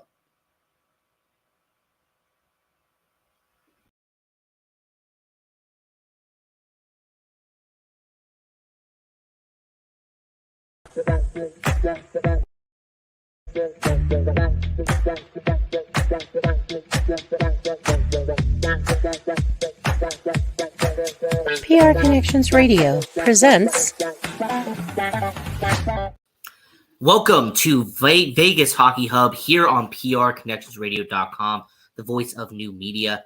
I'm your host, Ian Rakelli, and we have a good show planned for you as we are going to be breaking down the Vegas Golden Knights and doing a prospect watch to begin the brand new year for the first show of January 2024.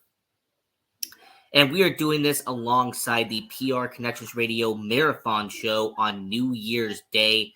I want to give a shout out to Guy and Dana for all the amazing work they put into the Marathon Show. They are putting in a lot of effort into that. So I will say, as doing a part of it, this is going to be one of the episodes, and this is going to be that episode for the New Year's Day Marathon Show.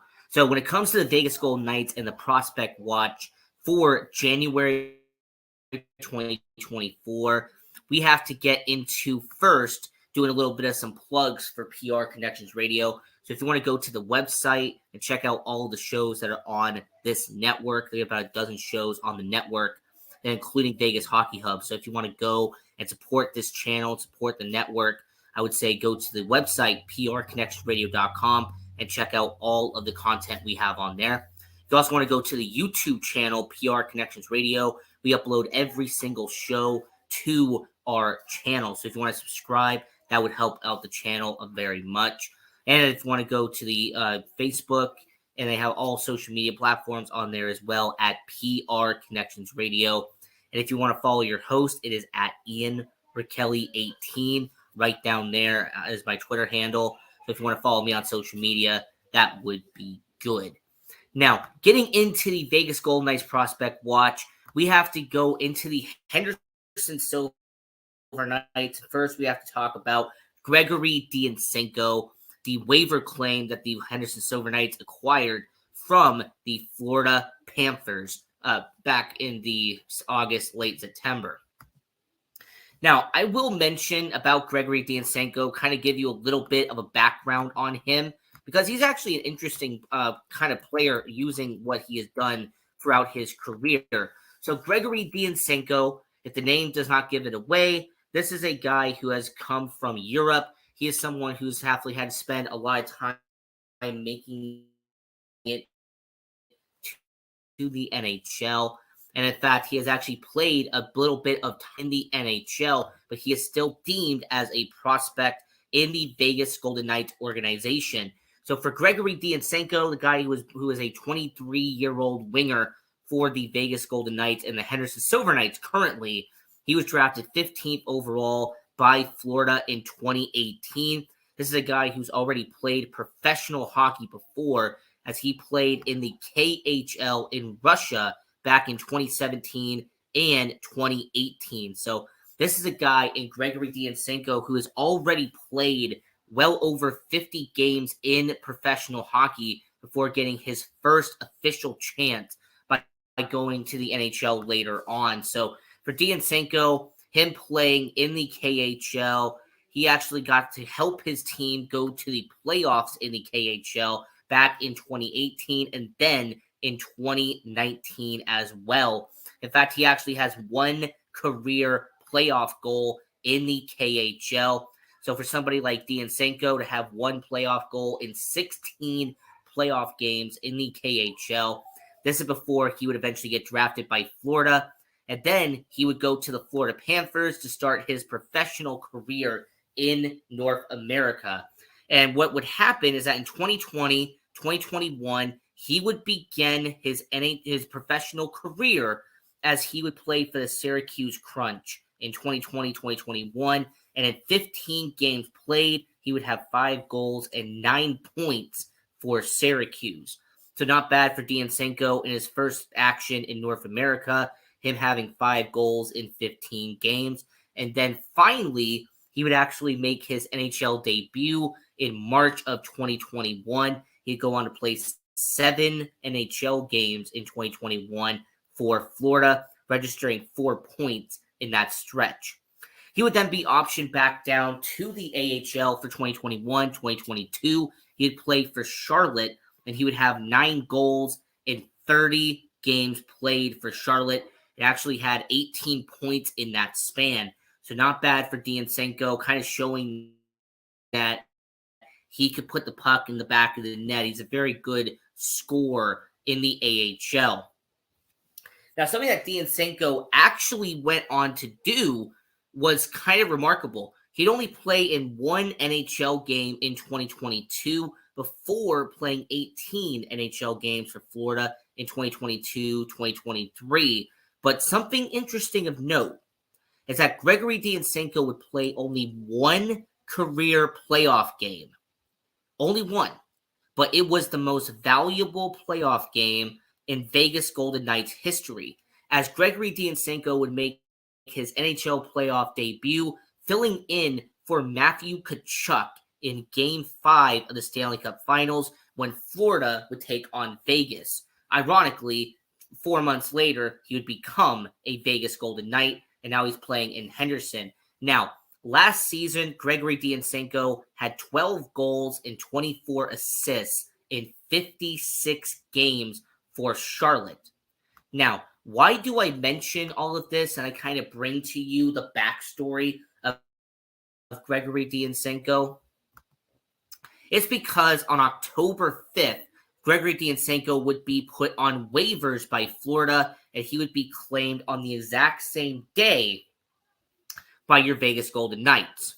And not only would he be placed on waivers again by Vegas, but it was for the sole purpose of sending him down to the AHL, and the Vegas Golden Knights would actually allow him to go past waivers waivers and join the AHL and be with Henderson this season. Now, Gregory Diansenko, his stats in Henderson for 2023, 29 games played, 10 goals, 16 assists, which is a 26-point run. He does have a -6 plus minus, but this is the AHL. The plus minus really kind of doesn't factor much in the AHL. 20 penalty minutes, kind of the norm in the AHL. Now, one part that I do have to mention about Diansenko is that he's been playing on the top line for a majority of the games in the AHL. He's been playing alongside Adam Cracknell. He's been playing alongside somebody we're going to talk about later in the show. He's even played alongside Sheldon Rample, Gage Quinney. He's been doing pretty good for Henderson in the AHL. So for a guy like Gregory Diansenko to really look at his stats and analyze what he is doing, he has 10 goals in 29 games. He only had 12 goals in 56 games last year in Charlotte. So to say that Gregory Diansenko has evolved and has become a better player in Henderson, that is an understatement. Now, let me ask you a question. If you're Vegas and if you have an injury to somebody, all right, I'm just going to toss a few names out here. I'm not saying they're going to get injured, just for examples. Let's say that a guy like Keegan Kolazar is out for a while. Or let's say, for example, if something happens to Mark Stone and has to fill a gap on the wingers. Or if there's someone, for example, who goes down like a Paul Cotter. If you have someone on the wings who does get hurt, wouldn't it make sense to have Gregory Diansenko come in and play for Vegas in crucial moments later in the season? Because after all, not only has Gregory shown that he can play in the NHL, he has had 3 years of experience of playing in the NHL, playing in some games in some form of capacity in Florida. Not only did he show that he could play in professional hockey, I mean, heck, he did it in the KHL. He played a couple of seasons in the KHL before making the jump over to North America. So Gregory Diansenko, for someone like him, he has over 90 games of playing professional hockey at the top level. He has about 17 games worth of playoff experience at the top level. So I'm going to make an argument to you that if someone goes down, if there's an injury that happens to anyone on the Vegas Golden Knights, and obviously we don't want it to happen, but if there was an injury that occurred in Vegas, not be shocked if this guy right here, Gregory Diansenko, who was a former 15th overall pick, that's a big deal, by the way, that's a middle of the first round pick. For a guy like Diansenko, 23 years of age, I say that your Vegas Golden Knights would take a chance on him and bring him up to the main roster if some injuries were bound to happen later in the season and they had to bring some people back up. Now, once again, I'm going to show the stats one more time just to let everyone see it on the screen. Diansenko, 29 games played, 10 goals, 26 points, and 20 penalty minutes. Now, I mentioned as we are doing our Vegas Golden Knights prospect watch for January 2024, as we are doing this on the PR Connections Radio New Year's Marathon Show. I'm your host, Ian Kelly. I mentioned that Diansenko had a line mate in Henderson who I would be mentioning later in the show. I mentioned how I was going to be talking about somebody who he has been sharing a line with in the AHL. And getting into that guy, it is someone we've talked about plenty on this show in the past, but we're going to bring him up once again. 20 NHL draft by Vegas, and that is Brendan Brisson. Now, Brendan Brisson is someone who you can really sit here and say has been mixed with the Vegas Golden Knights. On one hand, there are people who look at what he can do and say, you know what, he's only 22 years old. He still has time to develop. He still has time to eventually become this great player for Vegas. But unfortunately, there's also been some negatives about Brendan Brisson as well. Now, before I get into the negatives and the positives, let's give you a little bit of a backstory just in case if you did not know who Brennan Bryson is. Now, Brennan Bryson played for the Green Bay Gamblers of the United States Hockey League during his junior career. While playing for the Gamblers and then eventually the Chicago Steel, he would finish with 59 points while playing in the USHL. He'd be named to the All USHL first team. He'd be named to the USHL All in the minors while being in juniors would lead to him getting a scholarship at University of Michigan. So Brennan Bryson would begin at Michigan. He would actually play 2 seasons at University of Michigan. He would actually help the University of Michigan go on and actually be part of the All Big Ten second team with Brennan Bryson. Now, with University of Michigan, he had 24 games with 10 goals and 21 points in year 1. Then he had 21 goals, 42 points in his final season while playing collegiate hockey. Now, the reason why this is so invaluable and so important is because at this point, Brennan Bryson was already drafted by your Vegas Golden Knights. So he was already drafted based off of what he did in the United States Hockey League. What he did in his junior career is why he was drafted by Vegas. University of Michigan was a cherry on the top. So what ends up happening with Brennan Bryson, 2021, 2022, he would play 9 games that year for Henderson. He would have 3 goals for 8 points in 9 games. And so having huge expectations for Bryson, having his first season of playing full minor league hockey, going to River Knights. Keep in mind, Brennan Bryson was on the Team USA for the also Team USA in the World Juniors in 2021. When stop and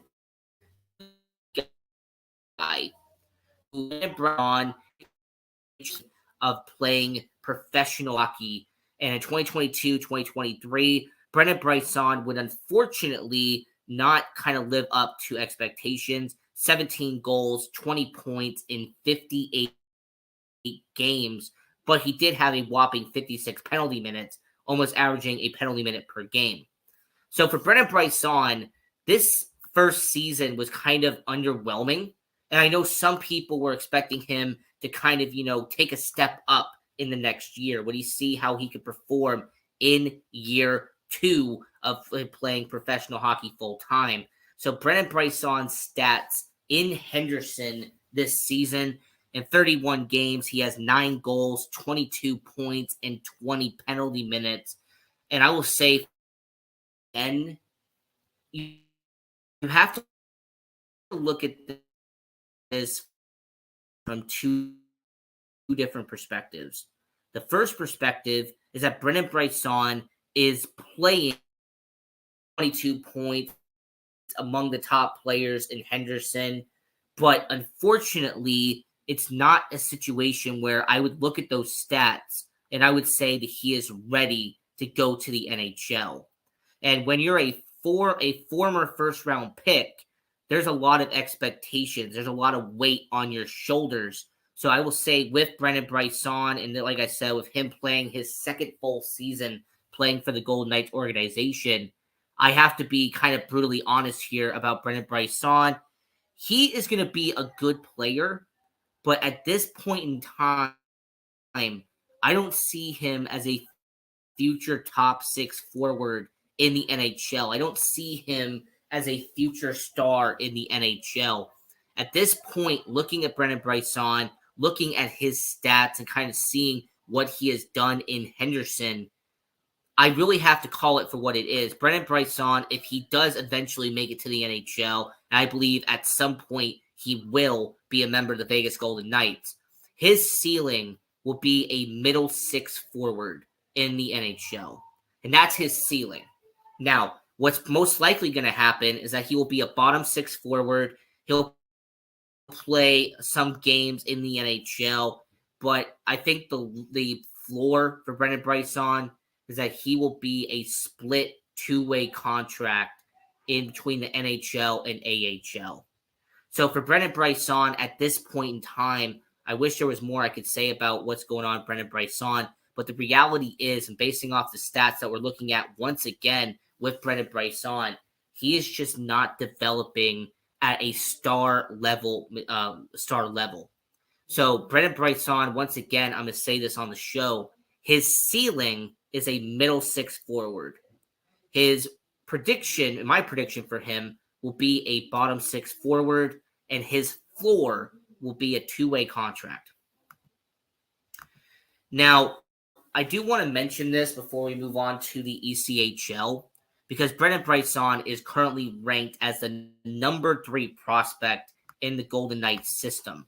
And I just wanted to quickly mention this because 2 players have graduated from the Golden Knights prospect list. Now, back in September, before the season went on the air, we did our prospect ranking, our prospect tier list we did on Vegas Hockey Hub, and I had 2 players ranked in essentially the top 5 with the Golden Knights. And the first one was Pavel Dorofeev, and the second was Caden Korczak. Now, because they have played so many games now in the NHL, Pavel Dorofeev is no longer considered a prospect, and Caden Korczak is no longer considered a prospect. So with Brennan Bryson, he has now been elevated because of that. So when it comes to your Vegas Golden Knights and seeing the prospects right now, Lucas Cormier is still the number 1 prospect for your Vegas Golden Knights. David Edstrom is 2, but Brennan Bryson is still ranked high on the Golden Knights prospect list because he was a former first-round pick. But I'll be curious to see what happens with Brennan Bryson long-term. But I just wanted to quickly mention this, that because Dorofeev and because Korczak have played enough games in the NHL, they have essentially graduated from being a prospect, and they are now full-time NHLers. So that was the AHL section of it. Had talking about your Henderson Silver Knights, talking about Gregory Dyanchenko and Brendan Bryson. Now, getting over to the ECHL and talking about the Savannah Ghost Pirates, Patrick Gay is someone that we have mentioned on this show before. He was somebody that was taken 145th overall in the 2022 NHL draft. And I remember at the time reading his statistics out loud, and I wondered how he fell to 145th overall. Now, just a quick summary of what he did. Now, Patrick Gay, playing for the Charlottetown Islanders, in his final season in junior hockey, he had 68 games played, 55 goals, 104 points in his final season. Normally, when somebody would score over 100 points in juniors, that is going to be a first, second round pick easy. But unfortunately, when it comes to him, this was just a situation where he kind of fell in between the cracks there. So the Vegas Golden Knights were able to pick him up in round 5 of the 2022 NHL draft. He would go report to the Savannah Ghost Pirates of the ECHL. And in 49 games last year, he had 16 goals, 52 points, and 18 penalty minutes. So he averaged over a point per game in the ECHL in his debut playing professional hockey. Now, what also happened with Patrick Gay is that he played 17 games that year for the Henderson Silver Knights. And playing for the Henderson Silver Knights, he would actually have a little bit of success, as he would have 2 goals and 5 points in 17 games in Henderson. Now, he would be brought back for this season. And I will say, when it comes to Patrick, his stats with Savannah Ghost Pirates, he has actually been the best player on this team. Hasn't even been close. There really isn't an honorable second. Patrick Gay, his stats with the Savannah Ghost Pirates, 8 goals, 23 points in 17 games when it comes to Savannah. Now, he has also had 8 penalty minutes, but most people are not going to really acknowledge that. Now, what I like about the Savannah Ghost Pirates is that if you actually look at his projected stats, there is projected stats on this website. Patrick Gay, in 59 games in this year in the ECHL, if he stays at the pattern he has now, would have 28 goals and 80 points in 59 games. And I will say on record, if he does have an 80-point season in the ECHL, he should definitely graduate to the AHL. Because you have someone right here in Patrick Gay who I look at and go, all right, he's someone who's played in the ECHL. This is year 2 of him being with this organization. So him having 52 points last year, him having well over 20 points this year, he's done a relatively good job. Now, he has also played a few games in Henderson as well. So he had played 10 games in Henderson this year, opposed to 17 games he played last year. So for a 5th-round pick, he has done a relatively good job. And I will say, when it comes to Patrick Gay, he is someone who has played 2 seasons in the ECHL, 2 seasons in the AHL, and he has done a stand-up job. So I will not be surprised if he becomes a minor league staple in Vegas's system. Because, with Patrick, I kind of mentioned that there was one thing holding him back, unfortunately, and that is his height. Patrick Gay, 5'9", only 180 pounds. And when you're in the NHL, unless you're Jonathan Marchessault, and even he was an undrafted free agent, it's an unfortunate reality, is that your height can unfortunately cause you to drop in the NHL draft, regardless of how good your stats are. So I will say, for a guy like Patrick, definitely been a good minor league player for your Vegas Golden Knights. And we have one last player we have to discuss here on the Prospect Watch, and that is the goaltender right here, and Michael Bouillon, the undrafted free agent that the Vegas Golden Knights have had the last 2 seasons. And I will say, with him, he actually did make some news recently as he was called up to the AHL, and he played for the Henderson Silver Knights in a couple of games. Now, Bouillon's stats with the Savannah Ghost Pirates, 18 starts this year, 8 wins, 5 losses, and 2 overtime losses for the Savannah Ghost Pirates. Currently has a goals against average of 2.67. And I will say, for the goaltender in the ECHL, he also played a few games in the AHL. His stats in Savannah kind of goals against average, 1-1 record, and 94. Now, he is kind of building up confidence in the ECHL. He's actually doing a pretty good job as kind of working his way into professional hockey. Now, this is his third season playing professional hockey. 2021, 2022, he played for the Norfolk Admirals of the ECHL. 2022, 2023, he split time between the Norfolk Admirals and then the Savannah Ghost Pirates, who are the affiliate of the Vegas Golden Knights. Now, this season, he is splitting time between the ECHL and then a 2-game cup of coffee he's had in Henderson. So I wanted to very quickly shout him out because he is a goaltender who's not getting much attention, but is playing in his 2nd season in Savannah and finally got a bit of an opportunity with the Henderson Silver Knights.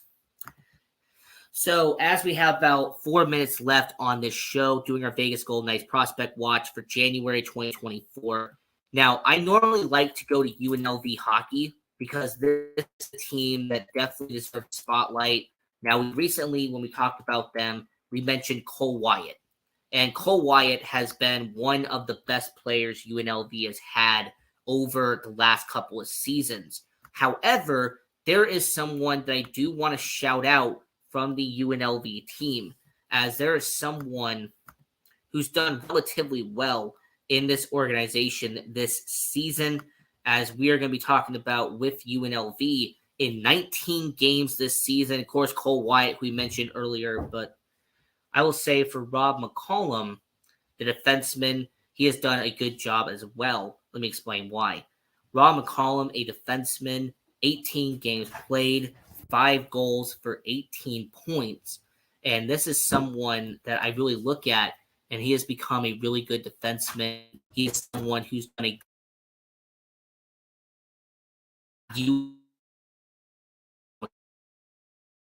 done a relative job into a few other players on the UNLV roster. Alex Johnson, defenseman, he's averaging almost a point per game. You have Bradley Gallant, who's averaged 26 points in 19 games. And then Max Johnson has also had 27 points in 19 games played. So for UNLV, there's some good players. I also have to give a lot of credit to the coaching staff of UNLV. And for anyone who wants to know how you can watch UNLV, they play at City National Arena in downtown Summerlin. So if you are in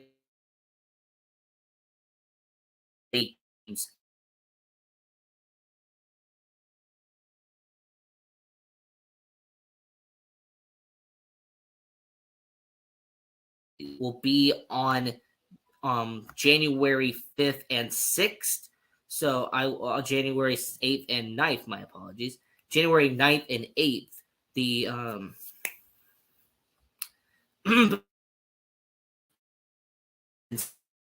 games for UNLV at City National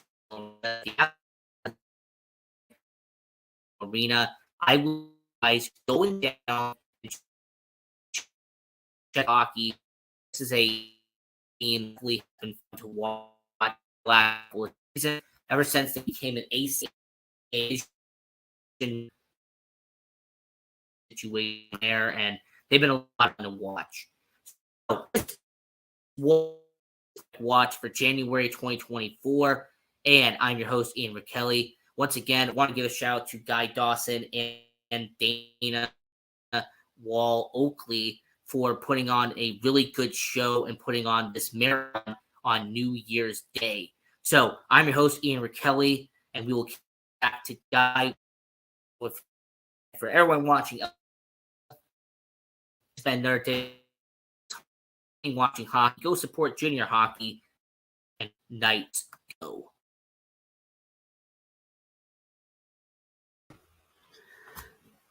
All right. I hope you all enjoyed Ian Rakelli with Vegas Hockey Hub. Again, this is a young man who is so knowledgeable about sports, but in particular, he is getting a tremendous amount of response with Vegas Hockey Hub. Las Vegas is becoming one of the hockey capitals of the world. How unlikely that is, living in the middle of the desert, that we would become this huge hockey city. But I just love what Ian is doing with Vegas Hockey Hub. And so please tune into prconnectionsradio.com to check out his shows on all of our social media platforms. And we look forward to you learning more about him as the year goes on. Part of what a lot of our emphasis is going to be in 2024 is introducing you to the personalities of the network.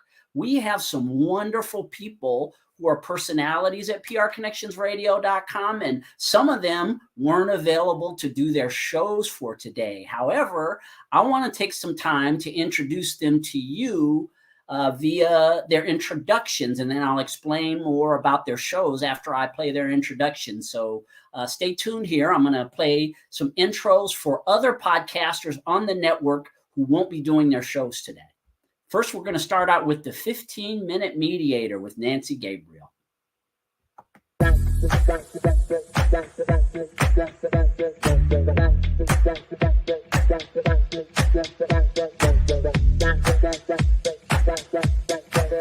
PR Connections Radio presents Welcome to the 15-Minute Mediator Podcast. My name is Nancy Gabriel, and I'm the owner of Mediation Around the Table. As a mediator, I help people in conflict come to their own resolution. I do this by facilitating conversations between the parties and asking questions that require them to actually listen to each other. Candidates for mediation are people who are more interested in coming up with solutions than they are in being right. If you think I might be of help to you in your situation, I encourage you to visit my website, mediationaroundthetable.com, and learn more about the services I've been providing to the Southern Nevada community since 2012. Thank you, and stay tuned for the podcast. Nancy Gabriel, the 15-Minute Mediator, is really a pillar in business here in Southern Nevada. She, through her mediation services, is helping a lot of people, and the perspectives that she offers during this show, it's very thought-provoking. Just having someone to be a neutral party and to give some kind of explanation of what mediation is all about is, I think, is so valuable. And so, yes, we love Nancy. She is bringing, again, a lot of value with her shows every single month. She does 15 minutes of mediation, so make sure that you tune into her as well. And our second show that I want to highlight is Voices of Humanity. And this is with Sandra McKechnie. She's one of the original shows over here at PR Connections, been here with us several years. Check out her intro.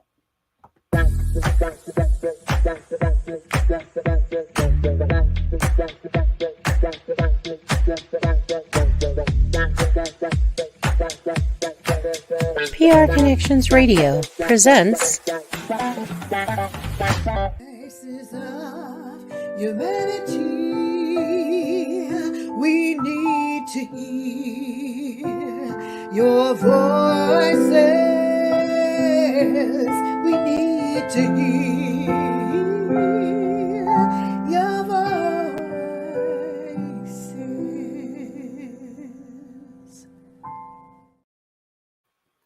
All right, so Sandra McKechnie is the hostess of the Voices of Humanity show, which is a show that really brings voices to people whose voices aren't always heard.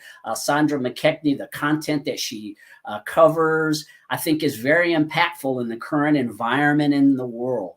Just offering a platform for people to be able to share their voices is so valuable. And Sandra is someone who is extremely passionate about a variety of topics. Again, she has a 1-hour show, and she and her co-hostess offer a lot of really deep content about the necessity of the voices of humanity to be heard from everyone. And so tuning into her show, as I have over the last couple of years, has given me a lot of different perspectives on topics, which, again, that's what this whole podcast world is all about. There's something for everyone, and our network really exemplifies that.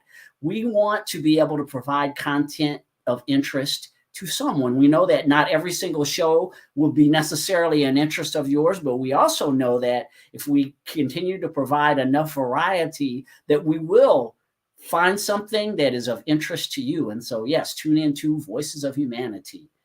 The next show is about one of my favorite aspects of the world, and that is business, the love of business. Again, as I had mentioned before, it is another one of the first shows that were launched on the network. And then it was at the beginning, it was Miko Harje hosted it for about a year, and it's been great to see Edgar and Davin take over, the interesting interviews that they've had, the incredible perspectives on business as two guys who are actively engaged as entrepreneurs that they've been bringing as well. So here is their intro.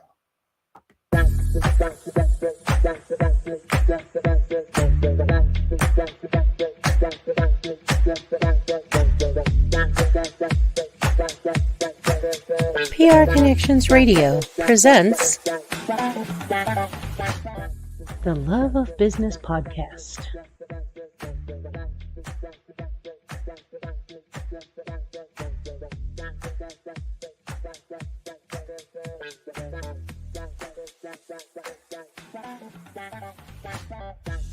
The Love of Business, Nurturing the Entrepreneurial Spirit. And here at PR Connections, as I had mentioned when I was doing the intro with earlier in the broadcast, we are all about nurturing the entrepreneurial spirit, because it is literally the nurturing of the entrepreneurial spirit that has created this opportunity that we have to bring all these exciting podcasts to all of you that are informative and helpful.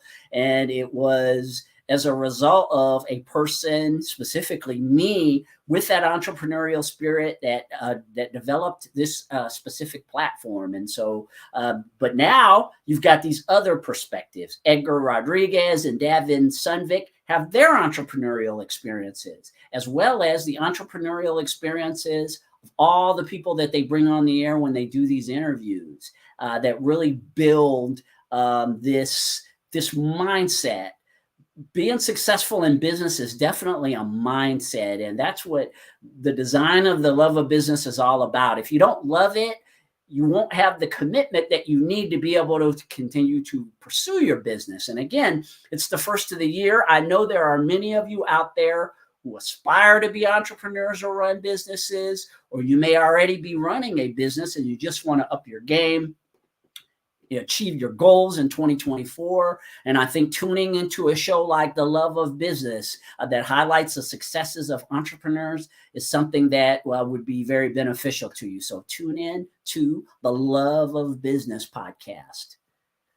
The last podcast that I want to showcase is with a friend of mine. Her name is Cozy Stone. She and I have known each other for at least a decade, if not longer. And she is a comedian and a deep thinker, and also a person with a huge heart. Cozy and I worked together to develop this podcast, and it is all about parenting. And Cozy Stone is interviewed a lot of parents and gotten perspectives on what works in raising successful children. I really appreciated the opportunity that I had to showcase my experience raising my own son on her show. And I just love Cozy and what she represents. Here's her intro. Cozy Stone is a multi-talented comedian extraordinaire who has a real lust for life. She also combines humor and motivation, where she is known as a humorvational speaker. Her youthful ways and positive light make her a beacon for those of all ages. Cozy has lived a remarkable life that has paved the way for so many. She had the longest running open mic venue of 11 years at Tommy Rockers in Vegas, called Cozy's Comedy Corner, through which she introduced many up-and-coming comedians. Before going into comedy, she was one of the first female personal trainers and one of the top fitness trainers in the world. She has trained many greats such as Billie Jean King, Roberta Flack, Andrew Young, Ed Bradley, CCH Pounder, Al Pacino, and Earl Monroe. As a former competitive bodybuilder, she also owned a bodybuilding gym for women over 40 in Los Angeles for several years. She has worked in top positions for HBO, Playboy, and Tony Robbins. She also enjoys volunteer work, dedicating time to the New York Foundling Hospital and babies with AIDS. Cozy Stone has a message that shouldn't be missed. Well, those are some of the hosts that we have on the network who were unable to participate in the marathon today, but we do hope that you will tune into their shows. They all offer information that is so valuable in the world and can really enrich your life. I know I personally watch and listen to lots of podcasts. It's one of the things that inspired me to develop this network, is just the type of education that I have received by listening to great content that other people have to share. And that's, again, what our goal is over here at prconnectionsradio.com, is to give you the cutting edge when it comes to technology. We've got a couple of shows that are in the works, as Dana had mentioned earlier, that we're planning to roll out in the new year. One of those shows is called Probate Killers. And Probate Killers is going to be hosted by a friend of mine named Rick Cosgrove, and he is an expert when it comes to estate planning. He's going to be talking about how to escape the traps of probate. I'm sure there are many of you out there who have experienced what probate is all about. Probate is a challenging situation that happens after a person passes away if their affairs were not put in order prior to that happening. And I've seen many people have to go through the really very difficult process of probate. It's a whole court procedure that you have to go through in order to be able to release the assets that your passed on loved ones had. What Rick wants to do is to show people how to avoid probate, and thus the name Probate Killer. So we're looking forward to Rick bringing Probate Killers over to the network early in 2024. He's going to be broadcasting a show regularly where he gives you strategies that will help you to avoid probate. We also have my good friend. His name is Sid Maestri, and Sid Maestri is also AKA the Spiritual Warrior. And what Sid Maestri's platform is all about, what we do so much on this network, and it's about empowerment. He does it through the empowerment of personal development, as well as through preparing you to be a better entrepreneur, a more confident person, so that you're able to achieve your dreams, with the whole spiritual aspect that goes along with it as well. Sid Maestri is just a big-hearted person who really wants to see people succeed, their goals, both in their lives as well as in their business lives. And so I am really, really excited to be rolling out the Spiritual Warrior in 2024. I think you're going to find a tremendous amount of value in the things that Sid will be sharing with that show. As Dana had mentioned before, we've got a lot of other shows that are also in development. Be on the lookout for Millennials in Politics. It's a show that we are very, very excited about bringing to you in this election year that's coming on. We're going to be sharing the millennial perspective on politics week after week. We're actually going to develop 2 shows when it comes to Millennials in Politics. There will be a red edition and a blue edition. And in both of these shows, we're going to allow the political parties to have their say. We're also planning to sometime in 2024 have a Millennials in Politics, the debate edition. And that's an edition that we will bring together both sides, and they will be able to debate just as you would see in a political campaign. So be on the lookout for that. And there's constantly updates on the social media platforms. You'll be getting more and more of those updates throughout this year, because as Dana and I were talking about, community and you getting to know the podcasters on the network is something that we are very focused on. We really want you to feel like you are connected to the people who air on our network. And so there's going to be lots of updates throughout the year as these shows start to launch. You're going to learn more about the people behind the podcasts, because as we talked about when Dana and I were speaking together, we're all about the value that we provide you. In order for us to run a successful business, we have to provide you value. And I think getting to know the personalities behind these shows, we know you're enjoying your opportunities to tune in regularly and listen to the things that they have to say. But I know myself, some of the podcasters who I follow out there, I am literally a groupie of theirs. I love the content that they share, but then I also love to hear the things that they talk about that go beyond just that podcast. It is ultimately about the information that they provide. That's why I tune into them. But sometimes I might want to go deeper and learn more. And they have very limited periods of time to share great information. But in 2024, as a network, we're going to be committed to creating more platforms where you can get great information beyond the podcast that they are hosting. One of them being our Patreon channel that we're going to be developing and marketing to all of you. We'd love for you to become subscribers to Patreon.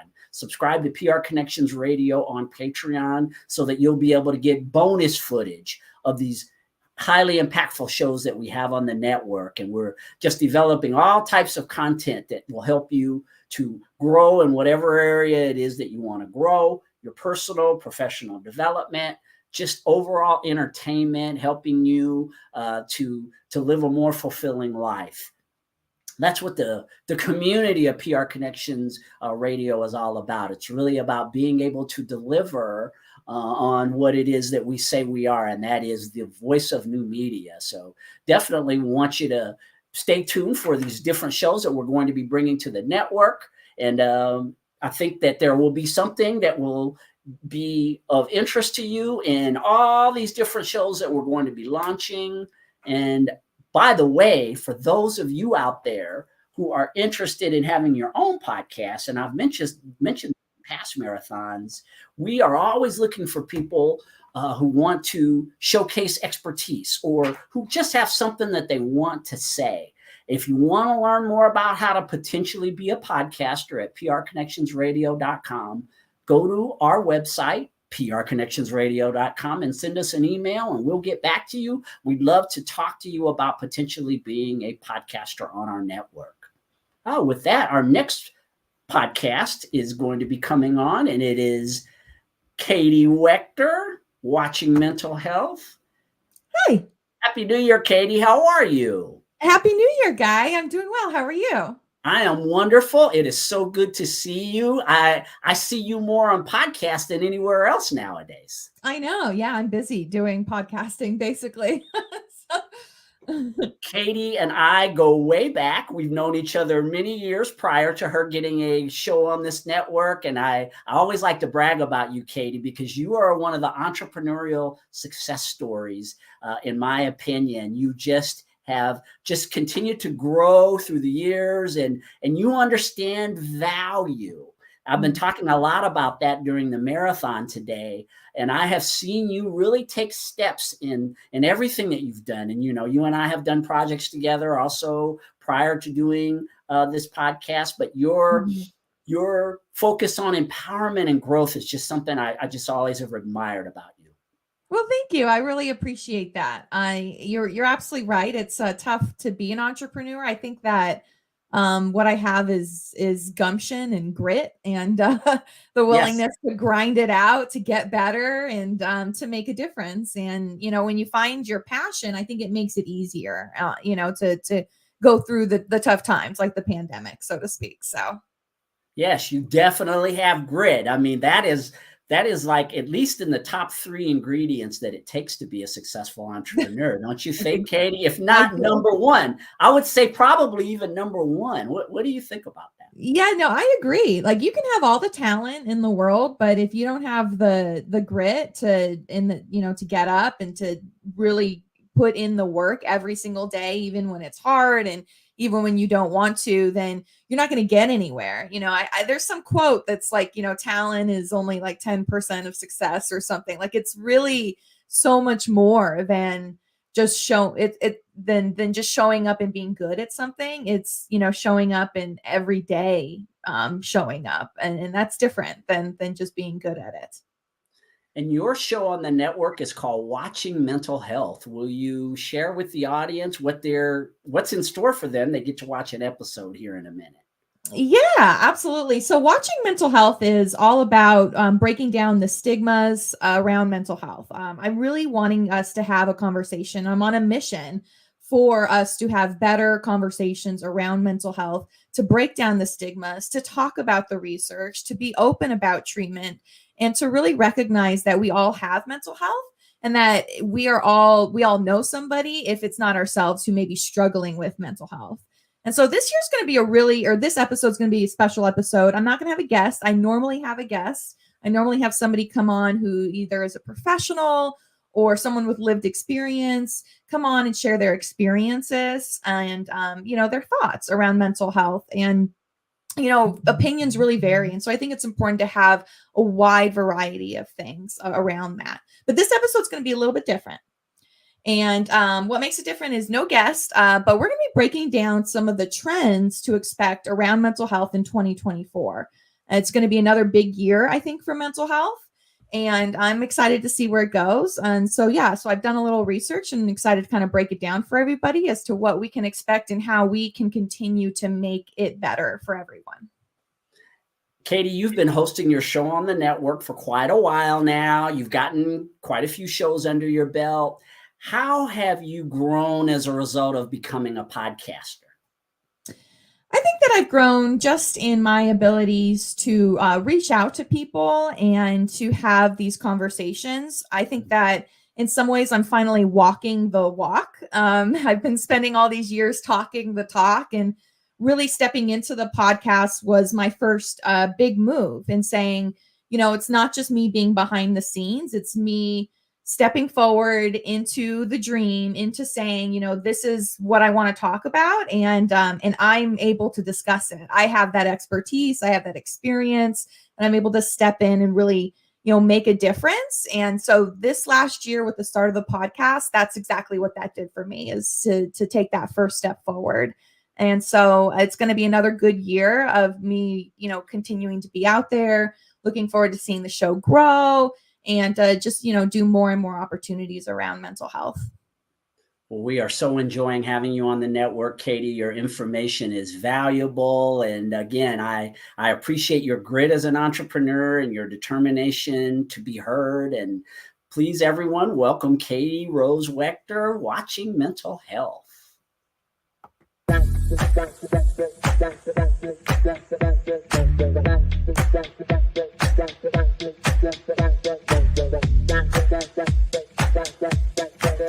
PR Connections Radio presents. Welcome to Watching Mental Health, your place for all things mental health. On this show, we break down the stories, the research, and the stigmas. And we discuss treatment and recovery with providers, professionals, loved ones, and those with lived experience. It's time to talk openly about mental health, mental wellness, and mental illness.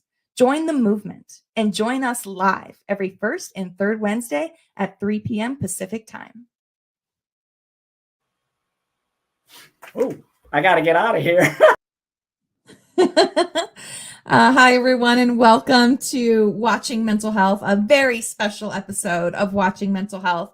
And Happy New Year's. We are officially in 2024, a brand new year for mental health in general, for legislative changes. This is an election year. So it's going to be a big year, I think, for mental health, but probably both a little bit of pros and cons in that. And so I'm going to take this episode to kind of walk through these trends and to walk through what to expect, I think, politically, and then kind of end on some ideas for some New Year's resolutions around mental health. So it's important for us to always be putting that first. And so with that, I'm just going to read the little, synopsis that I created for the episode. So it starts us off fresh. But basically it is this: do you have a New Year's resolution? And is it focused on mental health in 2024? And if it is, you are not alone. There are many people who are focusing more and more on mental health than ever before, and on their own self-care. And our world continues to struggle with a mental health crisis, which is why people are paying more attention to it. But 2024 may be the year where action around mental health is taken. And I think that's important. It's not just about having these conversations, it's about taking action. And that's what helps break down stigmas. From mental health New Year's resolutions to legislative expectations and pop culture trends, we're going to break it all down today. And with that, let's just jump right in a little bit to the stats. So worldwide, 7 out of 10 people struggle with mental health issues. And that contributes to $1 trillion in lost productivity due to anxiety and depression for the global economy.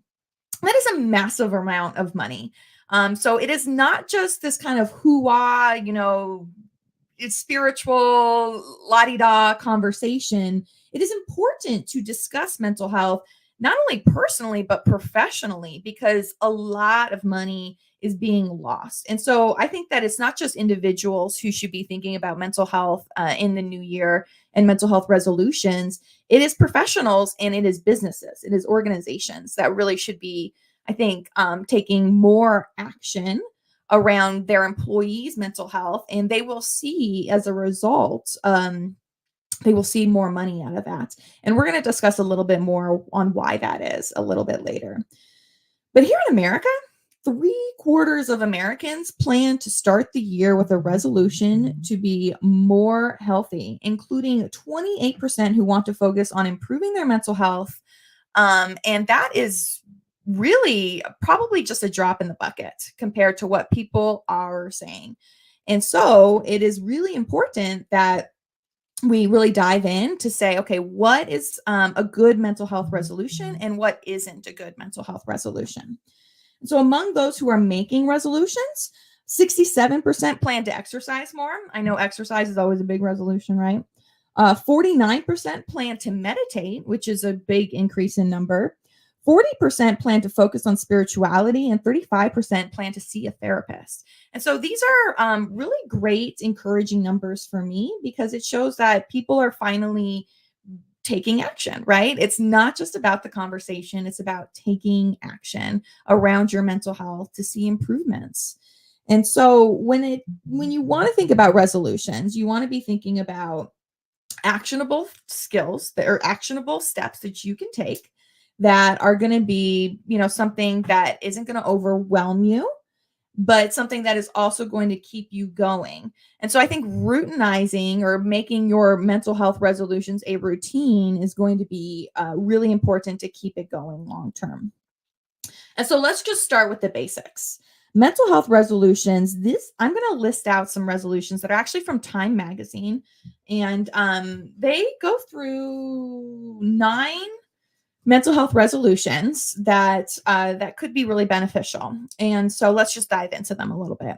So their first one is to rethink your social media use. And so this is a big resolution that a lot of people are doing more and more of these days. And really, it's important to take a social media detox. And I say this as I run an internet marketing content media company. So I fully understand the importance of taking a social media detox. And sometimes, even as an influencer, it's important to step back and recognize what's what and what's important in your life. But also as an everyday person, right? We got to recognize that social media is fake and that people aren't putting out their everyday problems. They're putting out their best days and sometimes their worst days. But social media tends to be a lot of that. It's less of the day-to-day of what matters every day and more of the extremes. And I think that leaves a lot of us feeling like a lot of bad things are happening in this world. But in actuality, violence has gone down over time. But it's so much more in our face these days with social media that we can become desensitized and then allow trauma really to kind of overflow us daily by tapping in to these different social media trends and expectations and, things that are happening around the world. It can be hard to turn it off. And so it's important, I think, to rethink your social media use. So what does that resolution look like for you? Again, you want to be realistic and you don't want to be impractical. So you want to, instead of saying, oh, I'm going to quit social media, right? That's probably not going to happen. You want to say, well, I'm going to spend only 2 hours a day on social media because I was previously spending 5 hours a day on social media. And so I'm still able to get my social media time in, but I know that I'm giving myself some limits so I can go off and do other things. And so that's a good one. The next resolution that Time recommends is to reconnect with a long lost friend. And this is a pretty powerful one. I don't even think it needs to be a long lost friend. I just think it needs to be a good friend. Right? Reconnect with somebody in your life who mattered. And maybe you haven't spoken to them all of 2023 or all of the pandemic years. Think of it this way. If you have a really good friend in your life and you haven't seen them post-pandemic, I would say make an effort, make a resolution to reach out to these people to develop those relationships. And here's why. It is important for us to have community for our mental health. We are not islands, as one of my previous guests has said. We do not just live in our own little world without anybody around and expect us to be okay. We are social creatures. We are social beings, and we need a cultural community to feel safe in, and that improves mental health, is when you actually are out there and connecting with people in your community. And it's not just your, your significant other, right? And your children. You can tend to feel lost or alone, even if you have a significant other and a child or children that love you deeply and who you love deeply. It's not just about your immediate family, it's about your village. And so I think that's what time is really recommending here, is to reconnect with a friend, is to expand your village. Next is to develop empathy for someone different from you. So I think this is going to be especially important here in 2024. This is an election year. I am already dreading it. No matter what happens, I think it's going to be ugly, to be frank, because, these last few years, people have shown, I think, an ugly side. And we haven't quite gone back to kindness first. And I'd like us to go back to that, obviously, but I can't expect that to happen. And so what I can do is I can learn to develop empathy for somebody across the aisle, for somebody who has a totally different opinion from myself. Recognize that they're also a human being, that their opinion is reflective of their own personal experiences, just like mine is reflective of my experiences. And if I can't, do all that, learn to develop empathy enough for myself to not lash out in anger at people who we disagree with. And so learn to develop empathy, both for someone who's different from you and for your own ability to step back instead of choosing to fight in violence. And I always love how Martin Luther King approached the civil rights in saying that, he was there to not fight with violence. He was going to get up every day and to be present and to fight for justice, but not with violence. And so I think we all want to keep that in mind as we go into, I think, what's going to be a challenging election year. Next up, number 4 from Time's mental health resolutions list. Stop ruminating about work. So this is a pretty big one, right? We all get really sucked into work, and we live in a society that demands us to work every day, right? If I'm not working, I'm lazy. And that could be a very millennial thing of me to say, because I think that a lot of us millennials feel that way, is that, if I'm not out there hustling every day, then I'm lazy. I'm not doing it right. And that's honestly just wrong. In Europe, they have that saying where they work to live. And here in the States, our saying is we live to work. And I think Time and myself are both recommending that we take a little bit off of the hustle and put a little bit more onto the self-care. I know for me, I'm super strict with, even as an entrepreneur, I'm strict with my time. I work very hard Monday through Friday, but Saturday and Sunday, I will rarely tap into work unless it's absolutely necessary. And that saved me my sanity. And so I'm going to continue that routine into the 2024 year. All right, number 5, slate 4 activities each week. Ooh, this is a good one. So I think what they're saying here is to put more fun into your daily life. Have an artist date. Have a play date. Go to the movies. Go paint. Don't just do the same old every single week. Maybe go out to dinner with some girlfriends. There's all sorts of activities that you can be doing. I know for me, I always have a project going at home that could definitely count as one of my activities. Right now I'm finishing up a 3,000 piece puzzle. And so I'm going to continue in 2024 to, for myself, have that resolution of every week I am doing something fun, a fun activity. And it could be something that's cheap or free, like a jigsaw puzzle at home, or it could be something a little bit more fancy, like maybe going to a paint party night.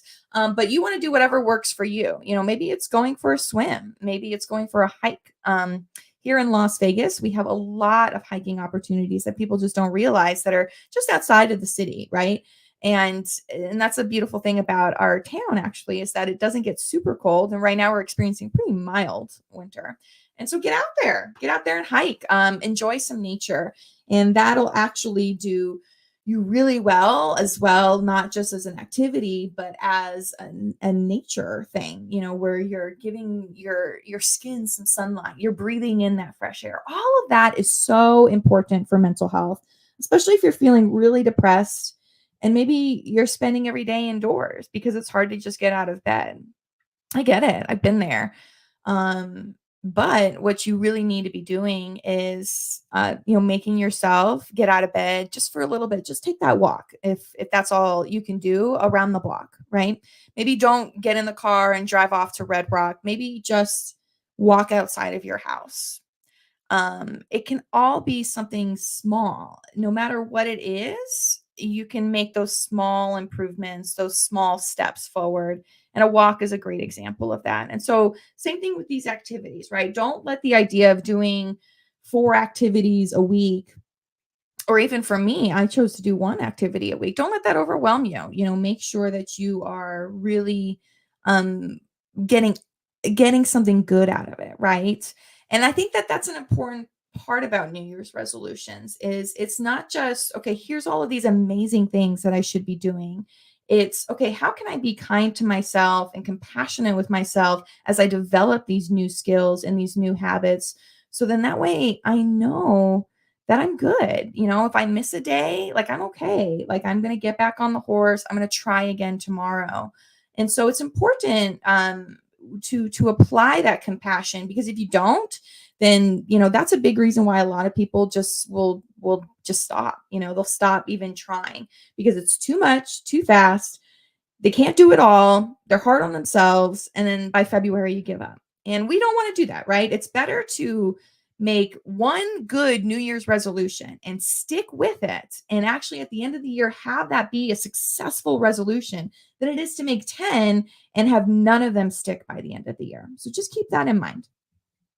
All right, the next one from Time is to do 1 small thing to alleviate climate anxiety. So I found this to be an interesting resolution because I think that a lot of people who maybe lean a little bit more conservative or a little bit more Republican, you know, might not even want to acknowledge this resolution.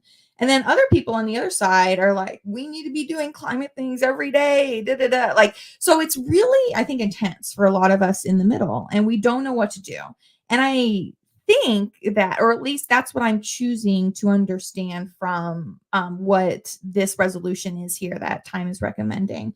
Because at the end of the day, somebody said this recently. It was such a great quote. And it was something like, you know, we're not saving the planet for the planet. We're saving the planet for the earthlings that live on the planet. We need a place to live. And I really liked that approach to it because, you know, for some people, it's not about the community. It's about the individual. And I get that. And that's okay. You know, no judgment, right? We live here in America in a very individualized society. It's very different from like Eastern countries, right? But this brings it back to home, you know, and that's why a lot of people, again, even in politics, right? They don't have an issue with something until it affects them, until it impacts them. And so this is saying, you know, don't go crazy on thinking about the climate and how we're all going to die. Because that's not helpful. But also don't just ignore things, you know, take an action, even if it's a small action. Maybe you haven't recycled before. Go out and purchase a recycling bin. They're like $10, right? I know in our household, we have both a trash can and a recycling trash can, basically. And the recycling one is blue and it's got the little recycling on the side of it. It cost me $10 to buy. And I'll tell you what, our recycling bin is more full every single week than our trash bin. For years, it's been like this. And so it's interesting that when you just kind of put some of these things in place and then you don't think about it, you are being helpful for the environment. So I challenge you to maybe do something like that if you're concerned about the environment. And even if you're not, right? What can we do to better our community around us? Because that is helpful for mental health when you're thinking about others and when you're thinking about the community. Because again, we are social animals and we all need to survive in order for all of us to thrive. Number 7 here from Time is to write a thank you letter. Great idea. write it to yourself. I challenge you to write it to yourself. What amazing things have you done last year? Give yourself that gratitude that you've been showing other people. Number 8 is to write you time into your schedule every day. This is a great idea for people who live and die by the schedule, right? And I do. I have to block chunks of my time. I know that this, chunk of my time on this day is going to be for Watch Media Group production time. This chunk of time over here is going to be for my book. And so I have to schedule in me time. And I always make sure that the weekend is a part of that, right? Because I'm very strict on those boundaries. So I challenge you to be stricter on your boundaries and to schedule in those 4 activities, or to schedule in that fun time, that play time, and you'll be more likely to do it. All right. Last from time is to check in with a professional. So if you are truly, truly struggling, please, reach out for help.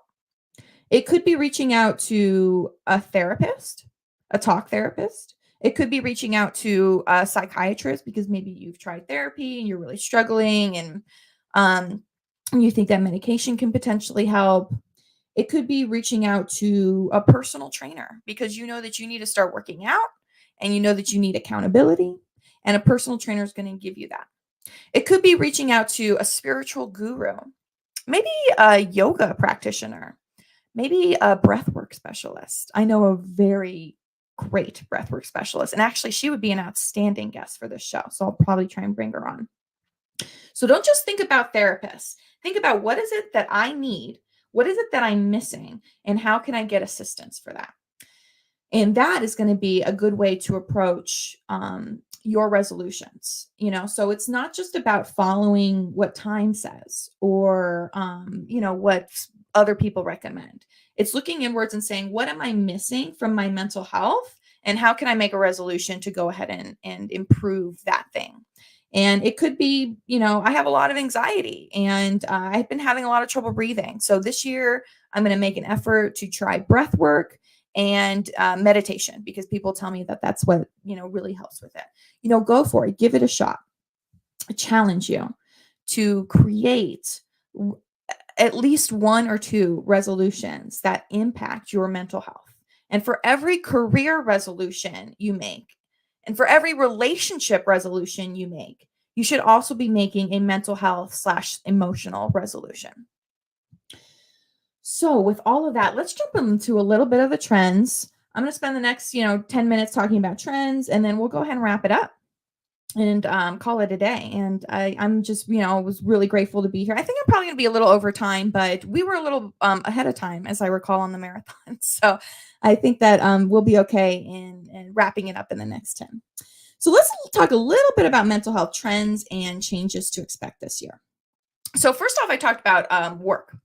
I mentioned earlier that what was the number? It was $1 trillion. $1 trillion have been lost in productivity due to anxiety and depression across the global economy. That is a significant chunk of money. I mean, that is not just making some stuff up. That's real. And so I think organizations this year are going to be taking more steps to really try and tap into that. And here's why. First off, employee turnover. That costs a lot of money. When you have somebody who goes on disability due to mental health or who just can't work anymore, there you go. That's employee turnover. And that costs money. But then also there's things like sick days. And it's not just when it comes to you and your employee, it's your employee's family that matters here. And so our mental health crisis in the youth world is impacting the mental health crisis that we're experiencing in the work world, because parents have to leave the office, right, to go take care of their children if something happens. And if children can't go to school due to mental health reasons, then parents have to miss work. And so it's really, really important. I think that professional organizations are going to be taking even more steps to actually see some improvements across their mental health, the mental health of their employees. Let's see here. There's also going to be a big breakout in AI. So AI technology is not just for writers like myself or graphic designers, so those aren't the only things that is happening in AI. Right now, AI in the medical world is about to explode, basically. A lot of technology has come about. I'm going to read some of this off of my paper just so I'm getting it right. But the next breakthrough in mental health is anticipated to come from generative AI, further reducing barriers to care as it evolves. AI technology can generate personalized care plans for patients and match them with the right provider, with better explanations for each recommendation, and it can increase accessibility and affordability. And so this is really important because another big trend that I think we're going to see happen here in 2024 is the idea of value-based care. And so this is something that, a decade ago, behavior therapists, behavior professionals, mental health professionals didn't really see value or see how it would work to have a value-based care system. But here we are today with a massive mental health crisis. We have all these medications, and yet more and more people are dying by suicide daily. We say we have all these supports for our veterans, and yet they continue to die by suicide. And then we see this cycle of hospitalization in our own communities. Here in Southern Nevada, it's particularly bad because a lot of people wind up on the streets. We do not have enough housing for people who are struggling with severe mental illness. And these people are literally suffering on the streets until they get picked up because they're maybe having an episode, right? A psychotic break, brought to a hospital, put on a hold. And then after that, just kind of kicked out of the hospital. It's like, well, we can't hold you. Like you go to this or, these are your next steps. But hey, I'm in a mental health, episode. Like I'm not going to be able to follow through on these next steps without support, without assistance. And so this cycle just continues and continues. And I have personally heard more and more professionals saying, we want value-based care. We want to actually, and what does value-based care mean? What that means is actually looking at the symptoms of somebody and trying to fix those symptoms. It's not just about trying to pass them through the system. It's about actually working on what is happening with the individual who is suffering. So for example, a value-based care model is going to focus more on, can this person take care of themselves? Can this person, go to work? Can this person take their medication without assistance? Let's try and slowly get to that place instead of just like, okay, let's just feed this person some pills and get into the next step of the system. And so value-based care puts a little bit more responsibility, right, on that provider, on the professional. I think part of the reason why people were struggling with this before, because it's also challenged to put value-based care on a mental health symptom, right? It's not like I broke my arm and it's better. How can I tell that my brain is better? But these challenges and these, I think, complaints about value-based care 10 years ago are no longer applicable. We really are, I think, working hard to try to make value-based care more tangible and to try and rework the system. So we're seeing people not just cycle through the system, but actually walk into the right direction, right? Actually walk out of the system. And that's a, big trend here in the States, that we tend to, kind of be in the cycle of sickness, right? Value-based care is the idea that we are not going to do the cycle of sickness. We are going to actually make valuable changes, and we are going to base our care off of what's going to work for that person so that they can get better. And so it's a little bit different. I might bring on a professional or provider to talk more about value-based care in a future episode, so that way we can really break it down. But I want you to keep an eye out for that, because I think it's going to make an impact on our mental health care. All right, next thing, I'm just going to mention a couple more and then we'll wrap it up. It is important, actually, I found this trend very interesting, is that there's a number of non-licensed mental health coaches that are continuing to grow. It's a growing trend. Now, I'm not against a mental health coach. In 2019, I had a pretty severe depression episode, and I actually worked with an emotion coach, and she did amazing things for me. She significantly helped me.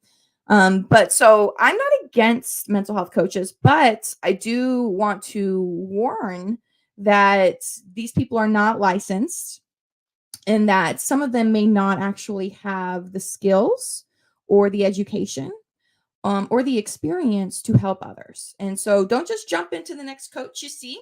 I know that we got coaches running around wild these days. Do your research.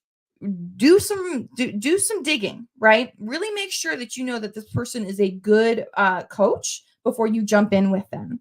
And so that's, again, kind of what I was mentioning before with them time resolutions is, check in with a professional. This could be a professional, but make sure it's a good one. Look at their reviews. Make sure they have a website. Make sure they know what they're doing. You don't have to have a degree in order to be helpful for somebody, in order to be a coach. But if you don't have a degree and you don't have anything else to back you up, then what help are you providing? So it's important that you are not tapping into somebody who doesn't know what to do, who doesn't know how to help, and who's just wandering around saying that they're a coach. And I say that across the board for business coaches, for emotional coaches, for health coaches, right? I don't want to work with a health coach who has worse eating habits than I do. That's obviously not going to work, right? And then the last thing I'm going to mention is, and I've mentioned this before, is that the U.S. presidential election is coming up. Historically, the last couple of presidential elections, in my humble opinion, have been very bad on my mental health. 2020 was rough, but we got through it, and we can get through this election cycle as well. No matter who wins or loses, it may be tough, but we can always choose to look on the bright side. And even if the person who wins isn't the person you want to win, that doesn't mean that you should give up. That doesn't mean that you should stop fighting for what you believe in. But I also challenge you to be friends with somebody from the other side and get to know them a little bit. And I think this country will be okay no matter what happens. I obviously don't know the future. I don't know the crystal ball. But what's most important is that we take care of our mental health and our community's mental health. And so, if the federal government's going to go on a chaos storm, make sure that you're checking in with your local community and that you are turning off the news and that you are recognizing what's most important in your life. And those are the people around you who love you. And so with that, I'm going to go ahead and end the episode on this. When in mental health in 2024 is a big deal. Make it a big deal. Set an intention. Heal your bruises. Feel all the feelings. And be a good friend to yourself first and foremost. And with that, thank you so much for listening. And I am excited to continue on the PR Connections Radio Marathon, the January 1st New Year Marathon. And thank you so much, everyone. Please tune in to Watching Mental Health every first and third Wednesday. So that'll be this Wednesday. We're going to have a very special guest coming up, and she's going to talk about the formula for optimal mental health. So I'm excited to jump into this. And so with that, thank you so much. I'll have a good one. Bye, everyone. All right. Thank you so much, Katie, for your impactful journey that you took us on through the highlights of what you do with your show. I think mental health is such a big issue in our society today. And Katie and I have been developing this show for actually quite a while. And just to watch her grow and to share this type of information. And again, mental health is a part of all of our lives. We're all at certain places at certain times. And so I think having an influencer like Katie to be able to reach out to by watching her podcast and reading her writings is something that you might want to look into. And just looking forward to all the great people that you're going to be bringing on the show in 2024, Katie. And we hope you enjoyed Watching Mental Health here at the PR Connections Marathon. We are going to take a short break. I'm going to go get a cup of coffee so that I'll be caffeinated enough for the second half of the marathon show. Hope you are enjoying it. We've still got Secret Order of AI to come. We also have The Business of Giving with Bosma, 2 great shows in the works. And so we're going to take a short break and be back soon with more of the PR Connections Marathon, January 1st, 2024. See you soon.